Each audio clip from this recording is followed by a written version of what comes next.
Selamat datang ke sesi kolaborasi Stomach of Chaos bersama laman pop culture suka ramai BuzzPopTV. Saya Kudo Maharizu dari laman blog stomachofchaos.com.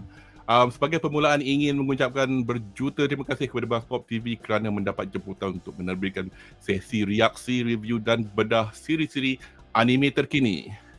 Dan ini sebagai sesi pertama kami, saya bersama para panelis dari BuzzPopTV akan memberi reaksi dan ulasan siri anime yang bertajuk OVERLORD season keempat yang sekarang disiarkan di laman streaming iQIYI setiap hari Selasa. So, bersama saya hari ini, panel malam ini terdiri daripada anime sensei BuzzPop, Andri Alwi, dan juga isekai waifu Hanta. Macam-macam, konnichiwa dan salam salome desu wa. How you guys? Fine, thank you. Lama sial tak dengar kau punya deswa. I just needed to hear the deswa for tonight, man. VTuber forever. YouTuber forever, yes. Dan juga kaki anime dan Gundam Meister and Eins Ulgon of Subang, Shazli American. Oi. Benda ni panas punya ketuk. Saja nak gimmick sekali tu je. How's everybody doing? So, yeah. episode, First episode. So, let's hope I don't screw up this thing. Let's not spoil it. Anyway, so sebelum kita mulakan sesi ulasan kita yang pertama, oleh kerana siri Overlord ini dah gone on for, this is our 4th season, so ada 3 season, so mungkin ada penonton di rumah yang nak juga tahu the gist of the story. So sekarang saya akan mainkan satu klip video pengenalan kepada siri Overlord dengan mengimbau kembali secara ringkas season 1 hingga 3. Siri anime Overlord terbitan studio Madhouse ini berdasarkan siri light novel nukilan Maruyama Kungane yang mula diterbitkan pada tahun 2012, di mana ilustrasi dan reka bentuk karakter pula digarap oleh pelukis So Bin. Sehingga kini, siri genre dark fantasy dan isekai ini wujud dalam bentuk manga terbitan Kadokawa dan siri anime pada tahun 2015. Overlord menceritakan avatar seorang virtual gamer bernama Momonga terperangkap di dunia sebuah dive MMORPG yang bertajuk Yggdrasil akibat Momonga yang bertekad untuk berada di alam virtual itu sehingga saat terakhir. Namun, alam Yggdrasil itu tidak ditutup seperti yang dijangkakan. Sebaliknya, makam Nazarick yakni kubu pertahanan Momonga dan rakan-rakannya sekarang berada di alam yang baru. Momonga pula mendapati non-player characters atau NPC yang dicipta oleh beliau dan rakan-rakan memperlihatkan kebolehan untuk sekarang beraksi dan bertutur. Dari saat itu, Momonga mengambil keputusan menggunakan Eins Ulgon sebagai nama baru beliau untuk memulakan persediaan menakluki dunia sementara mencari permain Yggdrasil lain, lebih-lebih lagi rakan-rakan seperjuangan lama beliau jika mereka masih wujud di dunia baru ini. Untuk memperkenalkan secara ringkas siri ini kepada penonton di rumah, Season 1 menunjukkan bagaimana Eins Ulgon meninjau landscape dunia baru ini bermula dengan sebuah kampung yang diancam sebuah kuasa luar. Season kedua pula, Eins memulakan pelan beliau untuk penaklukan dunia secara berperingkat sehingga pertempuran berlaku di negara Reaksi. Dan secara tidak langsung, Eins berjaya menguasai separuh dari negara tersebut. Penaklukan dunia diteruskan di season 3 di mana pertempuran di negara Reaksi mendapat perhatian Empayar BAHARUTH. Sekarang permainan politik bermula yang diakhiri dengan sebuah pertempuran amat dahsyat yang menumbangkan tentera Reaksi dan Eins sekarang berjaya menguasai E-Rental, sebuah bandaraya jajahan Reaksi yang terus dijadikan ibu kota kerajaan baru Eins Ulgon. Anime Overlord ini bukan hanya wujud sebagai siri yang disiarkan di televisyen di Jepun, beberapa episod pendek pernah juga diterbitkan bersama penjualan box set DVD oleh studio Madhouse dan juga dalam bentuk Original Net Animation atau ONA. Kompilasi siri Overlord dalam bentuk filem bertajuk The Undead King dan The Dark Warrior juga pernah diterbitkan oleh Madhouse pada tahun 2017. Sekarang kita kembali ke perbincangan panelis untuk season keempat Overlord. So, saya sebelum kita continue, saya nak bagi ni satu ralat. Saya mungkin ni sedikit particular tentang benda-benda macam ni. Re-estize itu salah, dia re-estize. So ampun. Saya found out later on bila saya finish editing that video. But anyway, that aside, so sesi malam ni saya dan para panelis akan membedah Overlord Season 4 episod 1 hingga 8. So, seperti biasa, kita akan memulakan pembincangan malam ini dengan reaksi satu balik. Ada.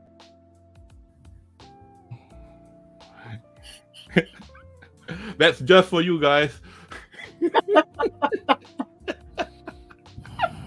Anyway, reaksi satu ayat saya untuk keseluruhan siri Overlord ini adalah dari Suspiciously. Isekai ni sama macam yang lain ke? Surprisingly interesting dengan jalan cerita penuh dengan world building. So, kepada semua para panelis, apakah pengalaman anda dengan siri anime Overlord secara keseluruhannya dan apakah reaksi satu ayat anda terhadap siri ini, termasuk episod yang terkini iaitu episod 8 bagi siri Overlord Season 4. So, kita mulakan dengan Andri. Dipersilakan. Okay. Every time saya tengok Overlord, right, I watch Overlord, the reaksi is usually more myth related. But overall in spirit kan, it's Sasuga Ain Sama. Because one of the, despite all the fan service kan, the best part of Overlord is basically Ain Sama punya reactions tau. And the reaction dengan dia punya NPCs, it's always, I kena kentut kat belah kiri. Oh, Sasuga Ain Sama, that's brilliant. No, you have just showed us the way to conquer the kingdom or something like that. Everything is misinterpreted. It's funny as hell. And this is not your typical isekai. Actually, it had a lot of problems, challenges masa mula-mula. Sorry, focus. You can understand before Overlord, right? This sort of thing kan, yang buat impact kan was Sword Art Online tau. You got caught in the game and then you are at least for season 1 kan, it was stellar, bagus. When it comes the other season Sword Art Online dah started to decline, at least for me, in terms of priorities and plot attractiveness. Basically, it's not as you're not so invested like when you watch it for the first season. Overlord is different because every time you see Overlord, right, something's always happening in background. Every little detail, right, is carefully put to nourish and grow and be relevant in the next season. Example kan, in season 4, the Dwarf Kingdom arc, it was discussed by Ans Olgon masa dia mula venture out from dia punya castle and try to become the apa namanya, Momon, the Dark Warrior tu yang the Dark Warrior. He wanted to start dia punya own legacy like as a hero. He started off as like a bronze level swordsman. And he joined dia cekai gila lah masa dia mula-mula start, tapi sebenarnya terror. And he actually joined this group of adventurers who end up gets wiped out by Clementine later in season 1 lah. But during the whole process kan, they were talking, and one of the adventurers kan yang kasih dia buku, ada buku diary of all dia punya log adventures kan. He talks about the icy mountains where the frost dragons live, and then there's a dwarf kingdom. You don't see it in season 2, season 3, but you see it in season 4. This season everything pays out. Every little bullshit apa yang you dengar kan will roll into snowball, will appear somewhere down the line. Even that part when he jatuhkan the healing potion for this one girl and give her another potion, it causes a chain reaction kan that becomes a key plot not only for that series, also a key plot in season 2 and season 3 where Carney Village kan, yang the Henry and the boyfriend kan buat the research. Everything is relevant. I mean if Ain scroll down berak dalam jamban and then in season 5 kan jamban kan tiba-tiba jadi the fountain of youth something, right? It could happen. So everything you see and remember, right, has a point of relevance. I don't think a lot of isekai does this. A lot of isekai, they have this marries you character yang bagus lah, tak nak conquer lah, tak nak ambil kesempatan kat orang. But Ain's Algor is practical. He will kill people, a baby kalau boleh, if it is for a greater good down the line somewhere. And it's more than Machiavellian. It's more than that. It's just like, okay, I'm going to do this because I want this. It's going to be interesting how it plays out along the way, because most of the time kan gets worse or gets better, and he works from there, and it's very interesting to see. We are invested in everything in the story. We're invested in the progress, the plot, everything. So it's not your typical isekai. And people say, "Oh, Hans is evil." Not really. You see in the world where they live in, that's very pretty evil lah. Slavery is tolerated, and then the 8 fingers, they'll pretty control the kingdom after the literal kingdom. So you see he's trying to bring some order. It may not be clean, but it's better. So we question who's the real enemy, not enemy, the really evil force in this story, because so far, right, I don't see a force that's totally 100% towards the light. Tak nampak semua yang baik. Yeah. So yang nampak baik pun mungkin ada juga orang panggil keburukan dia. Anyway, so what about you, Shazli? Shaz, your thoughts? Apakah reaksi satu ayat untuk in general, because at least ni kita macam what Andre did, kita bagi preamble kan, nak bagi tahu apa our impression of, because I have my own opinion juga, tak apalah, but you go first. Season 4 ni banyak sangat sembang. And dia punya how do I put it it's less personal, because now they are going into a political level punya point in the storyline. So kalau kita bandingkan dengan the first 3 seasons, you get to know the characters deeper. And season 4 ni, it requires you to actually know the characters ahead of time. Kalau tidak, kau tak tahu dia orang punya motivation, kau tak tahu dia punya the reasonings. And then first time kalau kau tengok the girls swooning over Ain's Ulgo ni, dia like kenapa dia orang macam falling head over heels over him. So you will be greatly rewarded if you watch season 1, 2, 3. And dia punya season 4 actually is not really a good point to start. Kalau macam anime lain, contohnya macam Initial D, kalau kau start like season 3 in the film, kau tak tahu apa pun. All you know that mamak ni terror bawa kereta, and then they're like, we're going to do a lot of racing and all that. You can start from there, then you can watch season 1 and 2, and then the following seasons after that. But Overlord 4 ni, they take certain liberties such that they assume you have watched a lot of the character punya history lah. Like the story between Shoutier dengan bila Shoutier got turned, and then when the rest of them, what is their reaction to that event. And they in one of the episodes, was it 6 or 7, and they cakap, this is the opportunity for you to grow. So it's like, bukan everybody is growing ke? Why is she singled out for this? Interesting that you, sorry. It was interesting, Shaz. You mention yang kata macam season 4 kan banyak sembang kan. Tapi because macam kalau kita tengok how they pan out seasons 1, 2 and 3 up to now pun, interestingly they've not left out a single volume of the light novel. Tapi macam nanti kita akan cakap lah pasal something dalam season 4 ni. Tapi I think mungkin kita dah tiba, macam kita start dekat season 4 je macam tak ada apa pun cerita ni, jalan-jalan kat dalam pekan kosong, tak ada apa kan. Because pasal action yang all the big events yang teruk-teruk tu kita dah tengok at the end of season 3 sebagai contoh je lah. Yeah. Season 4 ni is macam Henry kata is a payoff punya season for people who has watched 1, 2 and 3. Sama macam kalau kita compare dengan MCU, if you watch Avengers Infinity War first, you're like, wow, cerita ni hebat. Tapi kau tak tahu kenapa dia hebat.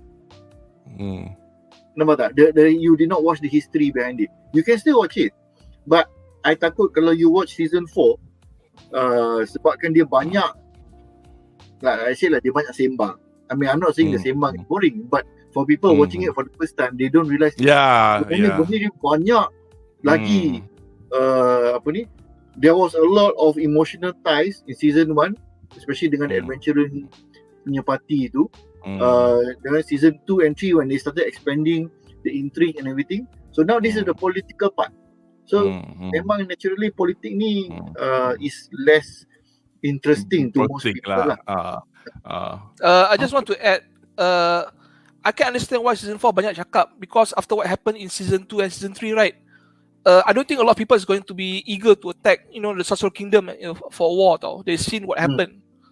So a lot of the political backstabbing and fighting going on behind the scenes, right? It fits the storyline lah, because we want to deal with Ice All Gone's forces, but not directly, because we know what happens when you go all out war with the Social Kingdom. Dia seorang dia bunuh like 7,000 sekelip mata je. So we have to do some preparations lah. And okay, I just remember one thing, the Jabaldorf punya war with the Theocracy, right? I think they're going to cover it in the movie or something. Kau tak silap? Kita akan talk about that in segmen keempat, because it was a little something that mula-mula bila dia orang Madhouse announced about film, I think they just announced it barely over a week ago. Tapi masih tak ada date. Tapi nanti kita akan cakap pasal wayang ni. Yeah. Actually they give a notice a month ago. Just the visual. Yeah, they did. Yeah, they did. But the key visual of the poster came out last week. I mean, just nak tambah to all your points lah. I think compared to you guys, I'm the newest yang tengok semua ni. I actually did binge all this last month. Because mula-mula yang menyebabkan I thought the story macam macam nak kata apa cerita ni. Mula-mula yang cerita ni cerita kelakar tau. Because episod pertama, season pertama, kita tahulah apa jadi kan. Masa dia tukar albedo punya she's madly in love with me tu. Lepas tu dia buat benda tu, ingat, weh, ni cerita kelakar ke? Tapi and then semakin tengok, okay, dia buat serius, okay, fine. Okay lah, fine. Anime mana yang tak ada beat kelakar dalam cerita serius? So biasalah, tengok lah. Lepas tu lama-kelamaan bila saya tengok, macam bila dia buat macam like what you said, Andri, sorry, it's supposed to be me kalau I'm talking. Bila dia buat something like what you say, if I need to get rid of this city, women and children are not spared. So I was like, jap, kau player, kau manusia, aku tahu lah kau lupa kau macam ni, tapi are you at the moment playing a game to, are you actually now a leash or an undead that's now eroding your humanity? So banyak soalan I was trying to reconcile, because macam dia buat benda jahat, tapi yet at the same time dia nak macam like you say again, dia nak utopia, dia nak semua orang, dia nak kaum ni dapat treatment yang baik, kaum ni dapat treatment yang bagus. Tapi at the same time, sebelum tu dia kena subjugate spesies atau kaum tu dulu, macam the lizard people kan. Dia bukan subjugate macam tunjuk aku kuat, dia bunuh. So I was like, aku macam so macam kau ni jahat ke? Memang dia jahat, because tempat ni isekai terbalik kan. Most of the time people bila masuk isekai jadi hero. This is the demon lord, the demon king. Dalam isekai mana-mana mission dia mesti saya nak kena defeat the demon king. Tapi ni isekai terbalik, orang ni lah demon king. Tapi at the same time, so macam at the end of the day, lepas 3 season, I just have to like terima je lah, because dah dia jahat. Tapi dia bila malam dia kena tidur juga, dia nak buka buku cerita juga, dia nak minum kopi juga. So macam okay, because kita pasal tengok dalam any form of stories, orang jahat ni jahat, dia tak boleh buat benda macam manusia biasa, macam pergi tandas ke, minum kopi ke, have a wife ke, you know. That's my thought lah. That point that you raised tu, that one is masa he got transported into the isekai world ni, it begins to blur tau antara Ainz Ulgon the character and Ainz Ulgon the player. Because masa dia as a player in the MMO, they were just a strong guild where might is right, and they conquered the strongest dungeon and converted it into their own guild hall. Siap pada levels or challenges and whatnot untuk dia orang pergi serang. But no other guild has managed to come close tau. You bayangkan kalau masa kalau nak guna football punya ni lah. Ingat tak ada 1 tahun tu yang Arsenal undefeated? Tak minat bola. Ada 1 year Thierry Henry dia undefeated. But basically it's familiar. Kalau katakan kita nak compare dengan cerita-cerita lain kan, macam Slam Dunk, we have bukan Kainan, what was the team yang menang ini kan? Kainan got second. Kainan got first or second? Second. National second, right? Yeah, but basically kalau in any anime there tends to be to show the struggle, the hero growth and everything, there will be a super king punya team. In this case, they are moving past that. What happens when your super powerful group is no longer relevant? So this is it lah. Outside in the real world, kau siapa? You are nobody. But in your isekai world, in your MMO, you are the strongest guild, and the number 2 guild cannot even clear your first dungeon. You are too far ahead. So dia punya character was a lich or demi-lich, which is heavily involved in necromancy and magic punya power. And he has come to the point where kalau you main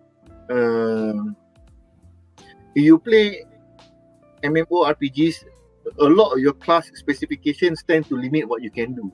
But it seems that the MMO yang diorang main ni, you can get a lot of things which really make you really strong tau. Macam immunity to basic weapons, immunity to low level magic punya spells and weapons. So dia macam, he feels very strong. And when you have that mindset, di mana might is right, and then you are transported into this world, the world itself, ni assuming this is a world by itself lah, bukan a scripted super event where the last player gets to go through all this. Let's assume that memang dia kena transport ke situ. So when he's transported there, all of the entire guild, the entire faction under him, anybody who is transported there, NPC or otherwise, whatever their character is, itulah dia. So my speculation, dalam anime dia belum terangkan lagi lah, but there's a lot of time dia nak break character je, nak menjadi macam he himself, dia kan ada green light. Yes. Yes. Something from breaking character. Dia tak boleh cakap, dia tak boleh macam tiba-tiba break free. Oh, benda macam ni kita kenalah buat PowerPoint presentation, lepas tu kita kena buat Excel, Word. Tak ada. He cannot break free of his character that he has set masa dia main game. So because of that, he doesn't feel the guilt of killing any of them, because as far as the necromancer is concerned, life is nothing. Because mula-mula I thought masa bila dia jadi hijau tu was just him going macam ada dia terlalu happy ke apa, atau or was it extra data being inputted into his brain ke apa. But when you mention it that way, then it makes more sense. Then patutlah dia boleh, sebagai manusia you tak because macam for example kan, lepas that battle at the padang pertempuran kat padang yang in the end of season 3 yang macam masa everybody saw how he wallop like berapa puluh ribu with one shot. I mean those soldiers had wives and children, and then because it's alluded in episode 4, season 4, yang one of the suggestions by one of the kan masa Ains kat office kan dia tanya dia tengah tengok cadangan daripada dia punya minion. Sama dia kata kita patut buat orphanage. At least kita boleh anak-anak yang dah diyatimkan, tapi dalam hati kan macam tahu juga engkau mati orang tu, because dalam game bila kita main game kan kita bunuh tahu characters, tapi kita tak fikir apa pasal game. That's why I was like thinking, dia ingat ni game ke? But then this is a game. But then again, tu dah kepala aku in the past 3 season I was trying to reconcile. Apa dunia ni sebenarnya? Because at the moment, personally I do not know. I don't know if anybody else does know. Dunia ni apa? Is this a game or is this an actual other dimension? But that's what made it more interesting as it went on. Itulah. I wanted to add another thing yang I teringat. People forget kan that this show is actually kan a comedy actually. Adventure comedy is a dark comedy because yes, you see all dark comedy, yes, but not comedy. You see the NPC yang Ains ada and NPC of that world that they transport in now. The NPC that transport in that world kan, dia punya skill kan macam Dynasty Warriors 1 for the PS1 tau. Tapi dia punya NPC Ains kan dengan dia sekali kan, they sparkles for the PS5 Elden Ring punya level tau. There's no comparison which one is better suited, better fighters tau. You see the Dark Knight kan, satu tu kan boleh lawan macam 1,000 orang kan. Yeah, it shows you how unbalanced this game world is tau.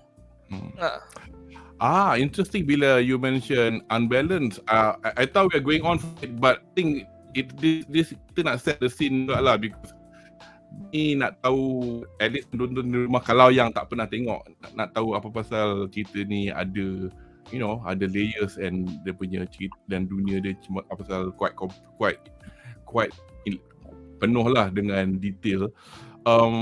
You were what? Apa you cakap tadi?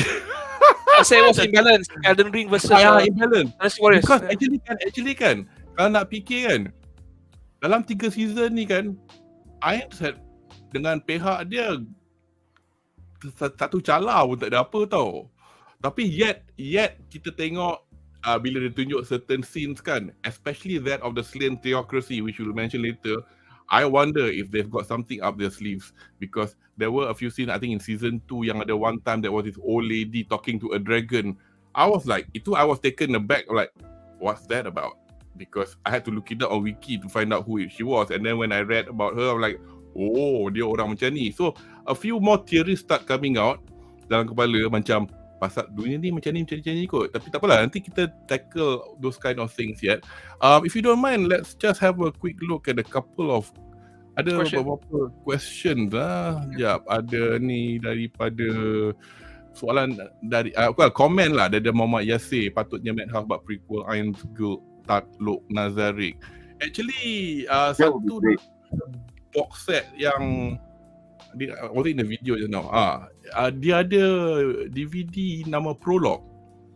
Mungkin you have anda pernah tengok dekat internet ke apa, gambar karakter asal Ains di Jepun pakai VR kamera duduk dekat kursi kan, because gambar tu bukannya gambar dari buku, gambar daripada anime. So Madhouse buat, dia tunjuk pada just nak bagi sedikit background, game yang bernama Yggdrasil tu, sebuah diving MMORPG, basically the VR MMORPG lah. Dia dunia di planet bumi masa tu abad ke-22. So the game dibuat tahun 2162 lah. Sangat popular dekat Jepun. Game ni buatan Jepun. So Ains ni nama betul dia Satoru Suzuki. So dia ni salaryman dekat Jepun ni, orang yang pergi kerja balik rumah, tak ada life. Nama dia pun generik gila weh, Satoru Suzuki. So dia balik rumah je, dia makan kejap, dia straight main game. So grind. So dia main game ni dia 12 tahun. I mean betul ada mention macam ada mention dalam episod pertama, tapi masa Yggdrasil nak tutup untuk selama-lamanya, bila company tu decide nak hentikan game tu, kita tengok episod 1 dalam season 1 tu, Irons bercakap dengan dia punya colleagues lah yang macam aku malas nak main lah, aku nak kerja lah, aku nak jaga anak lah, that kind of thing kan. Because it's been 12 years, they've been grinding, diorang masuk di dungeon 7 lapisan, dah tawan the whole thing and buat that dungeon their own castle. So makam Nazarik tu is actually, if I'm not mistaken lah, so kalau siapa yang boleh correct saya kat chat, boleh bagi komen, it was one of the difficult dungeons to be taken in the game, and they managed to tackle the whole thing and they made it their own place. You know, dia orang semua terror. So 41 orang. So in the end dia tu yang dia tinggal seorang, dia yang jiwang seorang nak macam mengimbau kenangan, and then in the end dia yang stuck. So tapi itulah dia nak macam, tapi dalam kita tengok dalam 3 season ni, dia nak cari ada tak kawan-kawan dia yang mungkin tak belah. So sampai sekarang tak tahu lagi tau, tapi nantilah kita discuss. Ada banyak clues mengenai dunia baru ni yang tak ada nama, dia kata new world je, because bila dia orang dah masuk dunia ni, masa semua on NPC tu hidup, makam Nazarik ni pun dah move to a new place. So dunia ni memang completely new to them. It's not the world of Yggdrasil that they knew. And this time dia punya NPC semua bukan sentient, what's the word bila dia orang dah ada perpingkaran sendiri? Sentient lah, sentient. Sentient lah. Achieve sentient. Macam kalau PC AI achieve sentience. Sentience. They know what they are. Awareness. Itu ada lagi. Yang menariknya ni, yes, is because the current world that they're in right now menggunakan terms and spell names yang sama tau. Dia bukan macam generic term. It's like you say like fireball, dia orang tak panggil ball of fire, dia call fireball. And then dia ada specific terms macam it's like greater maximize agility. It's a specific term tau. Mana ada manusia belajar, you know, martial art kan, aku punya skill ni dipanggil greater maximize ability. That is a game term. You akan cakap I will boom my agility. That's it. Kau tak ada cakap greater maximize ni. Like kalau you tengok dia punya duel dengan Shoutier, dia guna all kinds of skills. Like triple maximize, explosion mine, yang ni I tak ingat sebab dia banyak spell dia cast at the same time. Those are what you expect to read masa you main game. So a person in a world, dia takkan kita makan contoh terbaik lah. Kalau you tengok Kamen Rider dulu, long time ago, dia sepakan, padu, paut, mana ada kita jerit macam tu. We don't shout that kind of thing in real life. Kita tendang je. All the names and everything is things which dah lah they yell out the skill name, but the skill name cara dia tulis pun is like a game term punya name. So that is the question mark that Ainz is very curious about. Yes, nampak ni yang Yasir mention ni, dia ada buff, dia ada cash items. Benda tu memang Ainz as somebody who is from Yggdrasil punya game world, dia faham there is cash item. Ni RM5 punya cash item, you know, and then they have buff spells. But why would a character in the game call it that? So tu yang menunjukkan yang really nak tahu dunia ni mana asal dia. Because kalau kita tengok ni, ini I baca lah, bukannya datang daripada anime. I don't think they covered kot, because Yggdrasil ni I think is tak ingat legend dari atau mitologi negeri mana. I might Vikings or whatever, but please somebody tell World if you guys know. It's the world tree. Dia pokok, dia banyak daun kan. So dia orang cakap, adakah dunia ni antara satu dari daun-daun dalam pokok Yggdrasil ni, or you know, it's things like that, those little concepts. Kugane ni respect lah. Actually dia macam ada meme tau. Author Overlord relax je tulis. anime kecoh nak bubuh semua benda. Kan gila. Tapi because yalah in fact this year dah 10 tahun dah dia punya light novel dah keluar. Dia relax je buat cerita dia. So like you were saying like you were saying those terms kan. I don't know whether this was mentioned by a character, I totally can't remember, but you know the word leveling up in a game? Yeah. Apparently in season 1 or one of the earlier volumes, dalam bahasa orang negara ni dan di dunia ni, dia kata labor ringgap is a word to show that nak naikkan. So macam it's like mana dia orang dapat perkataan ni, like you say lah, tapi it's like in a different kind of way to pronounce it. So it's as if they've heard it before thousands of years ago, hundreds of years ago, and topik ni pun still quite a lot. There's also another point yang you can take a look at. The spellcasters, they will say, oh, this is a level 4 spell. This is a level 6 spell. Kan? Level 10, level 11.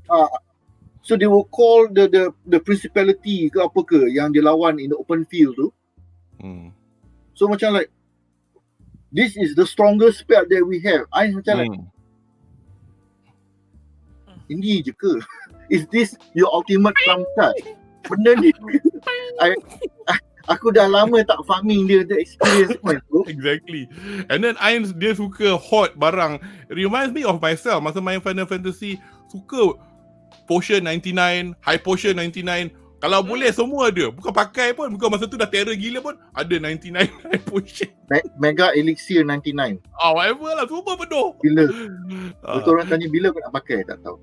Tak tahu.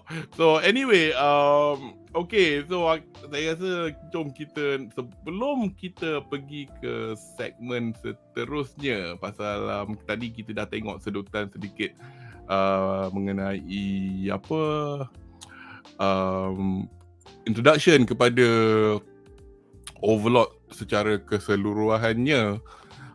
Kita nak tengok whether teaser untuk Overlord season 4 just nak bagi kita a flavor of apa ada dalam season ni. So kita dah tengok episod 1 hingga 8.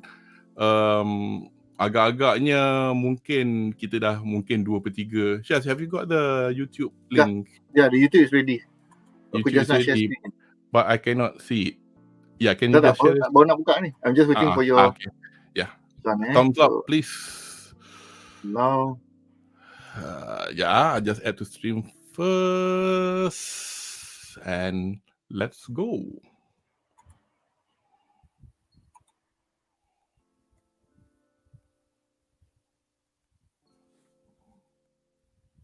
Memang tak ada audio ada? Ke tak muzik aku kuat sangat? No audio. Tak apalah, cakap Jepun pun. Ada subtitle.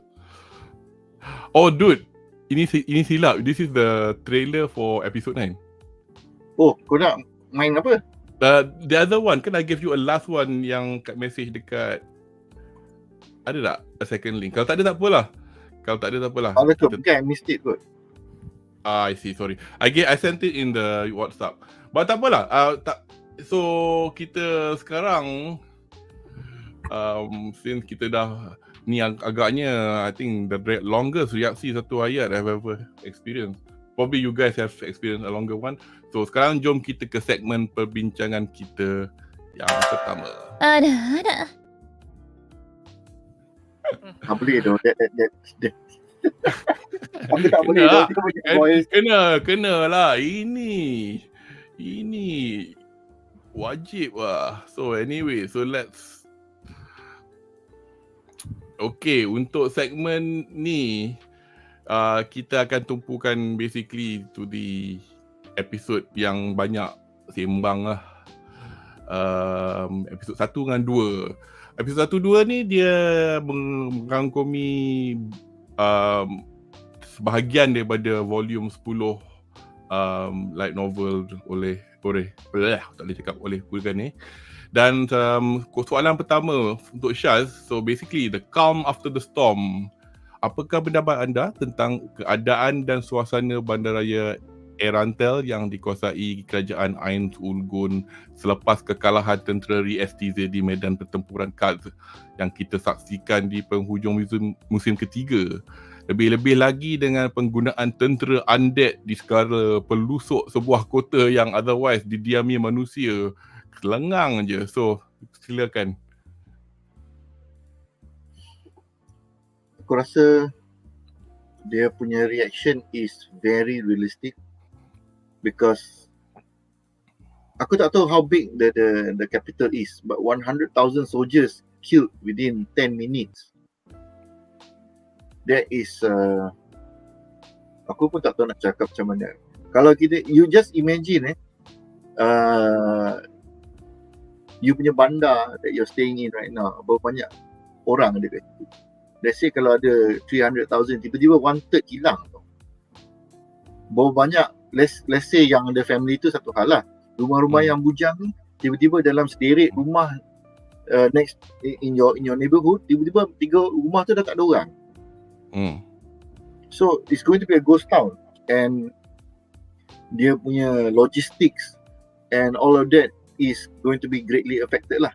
Kita jangan lupa tau, the soldiers, we do not know if they are full-time punya soldiers or they could be conscripts. Di mana, okay, ada perang besar nak datang, everybody who can wield a sword or a spear, we need your assistance now.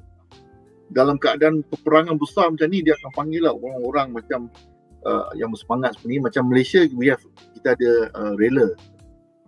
So the army is the full time, rela is the volunteer. So how many of those soldiers yang died are volunteers? Why this matters is kalau if it's volunteers, that means dia punya blacksmith dah tak ada, dia punya tukang tak ada. Some of them could be leather makers. Setengah orang tu mungkin just kedai runcit jenis yang some people working tempat you know, tempat berak semua ni, they're the ones clean out the shit. Yalah, literally. So now 100,000 of them gone, and it's majority men. So now suddenly you have the scenario di mana you have a lot of widows, and then you have orphans. You know, for all we know, there could have been some ladies among the soldiers as well. We do not know. So their reaction kepada the new overlord literally is that, oh ini kita takut ni, kita kena bow down. We are very kita tak boleh nak bagi dia panas, because kalau dia panas ni mampus kita semua. And the important thing is, mana pergi 5 kambing tu? They have not shown where those. I think kambing tu hilang kot lepas dah habis. Tak, they were shown hanging around, and then after that they dah habis resolve whatever fight they have and all that. Lepas tu they move tempat lain. Lepas tu dia tak cerita dah kambing tu di mana. So, I guess is they're just summons after sometimes they just dissipate lah, because Ain's cut off the mana supply or something like that lah. Mungkin lah, mungkin benda tu is a mungkin sehari je ke or you know. Bayangkan you have all those goats running around the field, man. No way. Jom bercuti. Mana mak? Kambing makan. But anyway, the reaction of the population is realistic. Yeah. And this is where Ain's the player and Ain's the character. Kat sini lah kita boleh start nampak dia punya disconnect dia. Dia tak faham lagi that his actions is causing real world problems to the population. Sebab dia tak nampak dia punya ni. Dia nak, I will fulfill the goal of Nazareth, what I want to do. Actually tapi, kan dia tak nampak ke atau memang dia nampak dan dia tahu? Ada clues tak dalam cerita? Ada. He tahu, he knows the weight of his actions. It's just that he doesn't care because of that spell tu. It just dissipates dia punya guilt tau. Itu pun my feeling. Although itu yang buat I pening cerita ni, because pasal apa tau, dia macam katalah lepas dia bunuh 1,000 orang, perempuan, anak, lelaki, budak-budak. I feel nothing. I feel, lepas tu aku nak pergi, okay dah habis perang, okay jom cuti for Dixon. He has that kind of Yeah. That kind of attitude. So aku macam Even kita tengok episode 7 or 8 when they massacre the dog. Apa nama yang dog punya tu? Dog. Alah, in 7 and 8 kan dia orang serang the ones who were attacking the dwarf. Ya, Koagoa tu yang dekat the dwarf tu. Kobold. The kobolds kan? Oh. Ni mana season the current Season season 4. Current season. Yang dalam gua tu lah. Dia cakap choose 3,000 ke 30,000 of your people. Yeah. Men, women, children, the rest will die. Yeah. Literally though. That's it. So sekarang ni, why I say there is a disconnect antara Ainz the character and Ainz the player is that bila dia pergi keliling, dia tengok kenapa dia orang semua takut. I have given them things. No, I have the security. That will be Ainz the player. Yes, that's Ainz the player. Yes. So nampak tak? Dia macam like they question like, kenapa orang semua ni? Yes. You know, there's problems here, problems there, and then dia macam like, what? I want to build a utopia for them. Why are they not accepting? So nampak tak? Dia nak buat benda baik. The soldiers were in his way. So macam like, okay lah, kau soldier, bunuh je lah. But then after that, dia tak faham dia punya actions, how the people view his actions as a leech. Because to him, he is Ainz the player. But orang tengok dia as Ainz the character. Yes. So dia akan macam like, dia ada shizo kat situ tau. Dia susah nak comprehend that you are a leech. You are not a player playing a leech. Yeah. Orang semua panggil kau Demi Leech, Leech King, Leech Lord. Betul. Because everybody takut kat dia. Because yet he wants a utopia, and yet kita nampak dia do things to make things fair for people. But at the same time, his actions before that, it's like you were Hitler only last month, and today you are Mahatma Gandhi. So I'm like, I'm doing the Jackie Chan look at the moment. So, but there you go. Kita jangan lupa dia punya actions with the Frost Dragon Dia go straight to little Oh gosh, macam tu je. Grasp hard, ambil cerita, dan dia tak ada macam bagi kau buta dulu. Dia buka dulu. Tangan macam tu tak? Atau just twist your finger lah sekejap.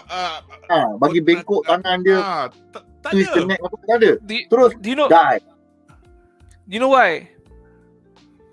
He wanted the body parts. Because that's the Japanese salaryman talking in his head. Dia tu yang kata daripada somebody yang advanced ke simplistic. He wants the parts. He wants the scale. He wants the fangs. He wants the bones. Apa yang baki tu kan, he will resurrect as a fallen dragon. I think that's what he said. So actually, he's practical. Okay, I just destroy the heart. The rest I can take out. All dia punya dragon testicles, I can buat apa the brandy or whatever lah. Viagra. And then the dick apa, I make the best sausages apa in the land. Okay, you never know. He's practical.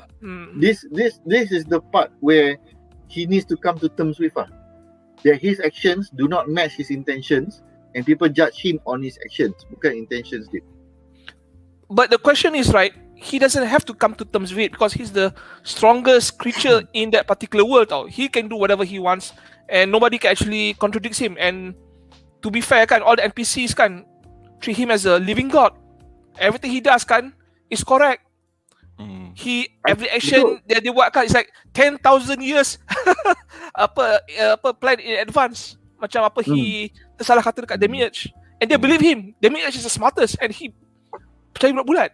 Wah, saya suka sama. No, that's the thing. He can do whatever he wants. Tapi dia punya morality is slowing him down.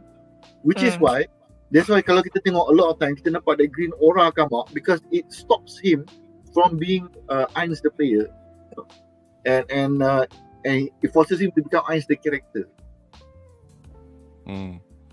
Yeah, I guess kita boleh tengok komen ni pun kan. I mean, just basically Yasir pun describing what we have said lah. Because the leash is an undead, tak ada perasaan, blah blah. But at the same time, masih lagi ada percubaan untuk reconcile Satoru, the human player, stuck in Japan, and as you say, once you're already unleashed, you're unleashed lah. There is also a possibility that dia deep down inside masih percaya this is just an MMO in some way. Yang bestnya macam kita main game, kita bunuh 1000 pokeball relax je. Yalah. Sedangkan mana tahu menggeletar binatang tu yang kita nak bunuh. Anyway. Kita main Final Fantasy, kita pergi pusing random encounter. Pusing random encounter. Just get the farm and literally do what yang Andri mentioned tadi lah. I need 3 of these drops. I need to farm here for another 2 hours. Tapi aku kadang-kadang dalam Final Fantasy, aku bila kena farm macam dulu nak ambil pedang Sunflower for Final Fantasy 12, kena dapat 100 tulang tau. So at least I have to kill 100 undead or something, so I don't feel guilty. It's not like please kill 100 bunny rabbits. I will go like sort your Sunflower, sort I'll buy something else.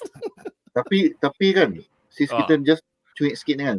Yalah. The worst thing that you can do, or rather benda yang paling susah to me was in Final Fantasy 10 to get Lulu punya ultimate weapon. Yes, 1000 thunder dodge. 100 ke 1000? I think 100 kot. 1,000. No, not 100. 1,000. Dia ada cactus. Dia 100 continuous tau. Kau at 99 kau kena reset to 0 kau tau. It's not 100, it's 1,000. Ultimate weapon dia cactus doll tu Cactua tu. Tak. Dia punya weapon is some stuff or something. Aku tak pernah dapat. I couldn't get it. Aku tak ingat shit. Tadi reflect. It's worth it. Yeah. You will feel it bergegar. Then kena dodge. Gegar. Ya Allah, lama tak main tu. Tak ingat tu.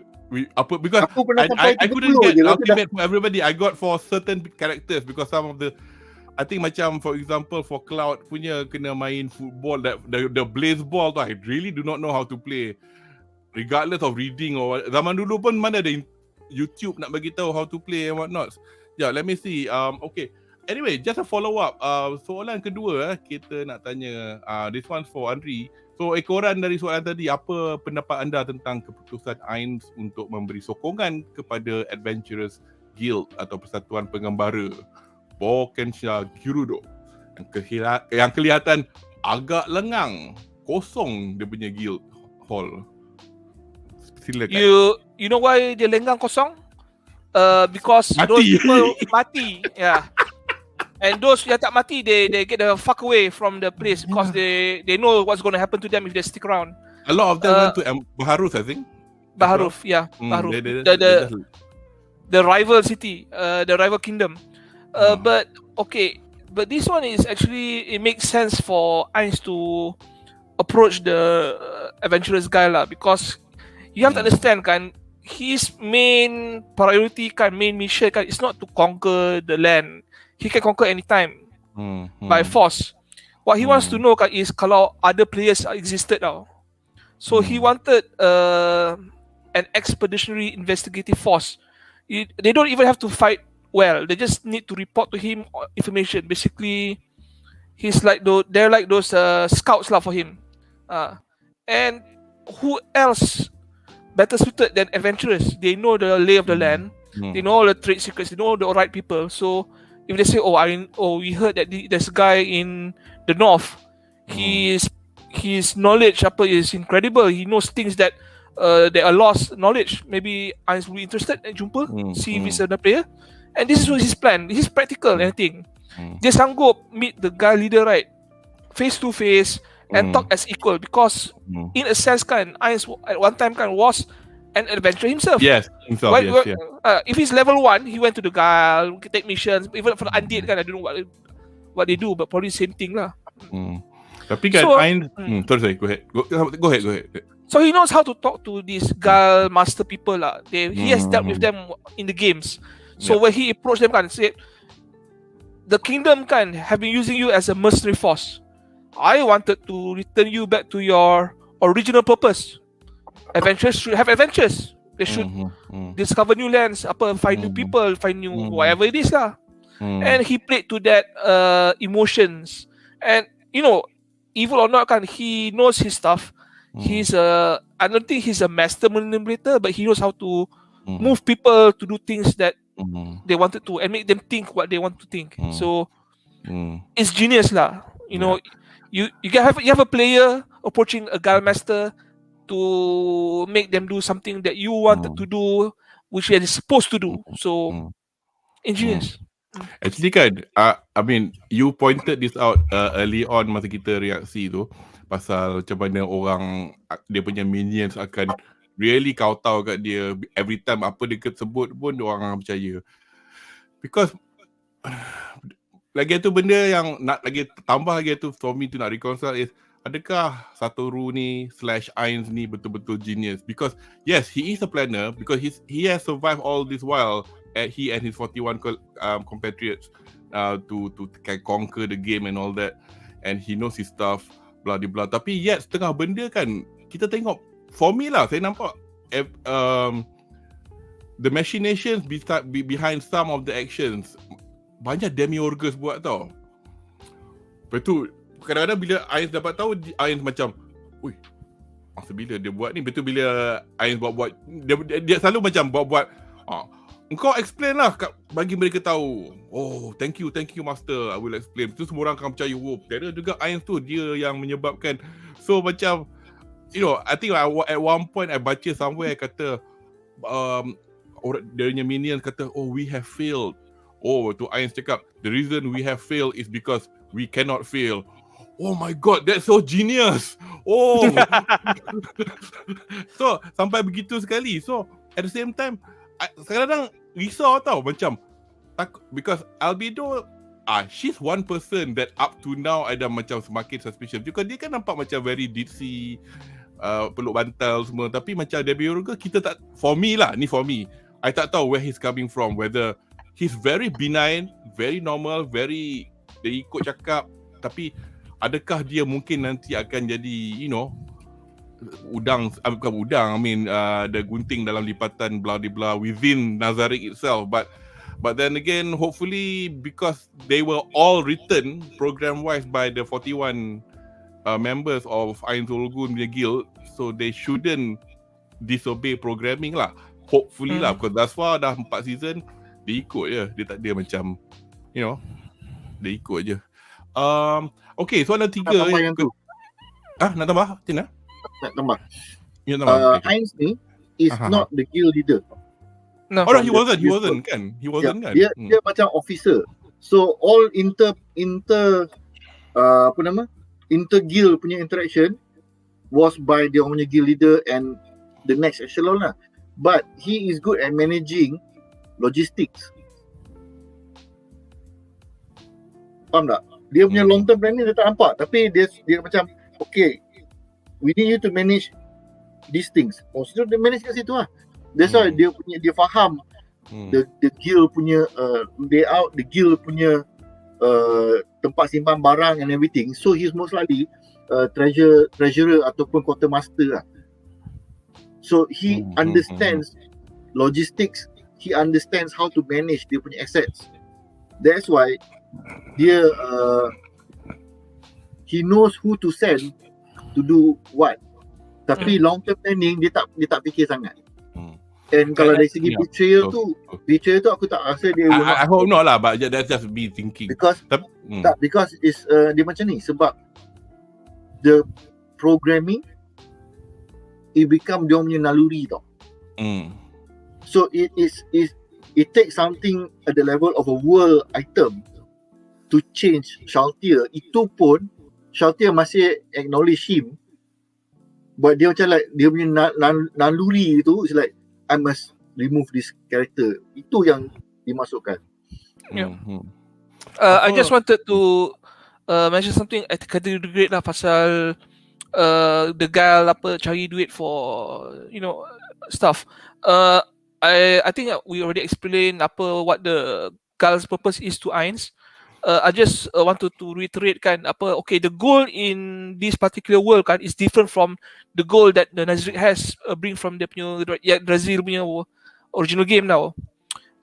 You see, the goal in that particular world kan, they can use to purchase item, but cannot do specific item macam the original goal that they brought from the previous server. When Shaltier kena bunuh in season 1, they used gold and lots of it tau, macam 200 million pieces of gold to bring Shelter back up, because that's how much she's worth if you purchase it from the game store. That gold hilang. That's the gold yang they can revive the NPC yang mati from Nazarick. So the reason why they finding gold banyak kan is because they try to duplicate gold kan, to become macam the same qualities of dia punya original gold from dia punya original world tau.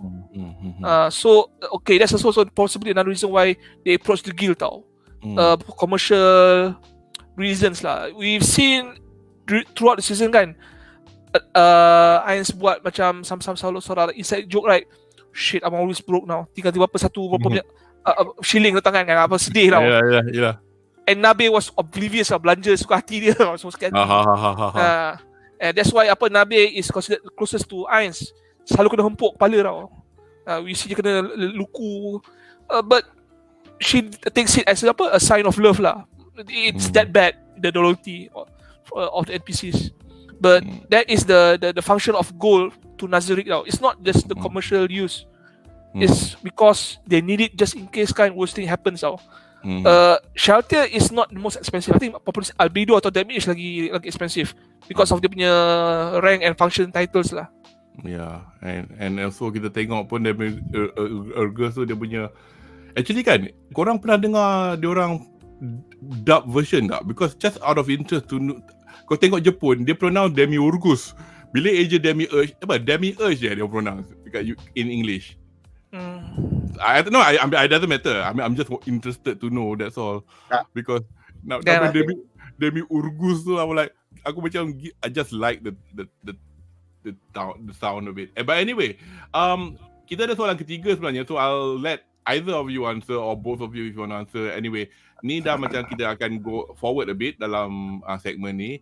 Apakah pendapat anda tentang sikap Putera Zanak yang dari Kingdom Reaksi yang agak matang?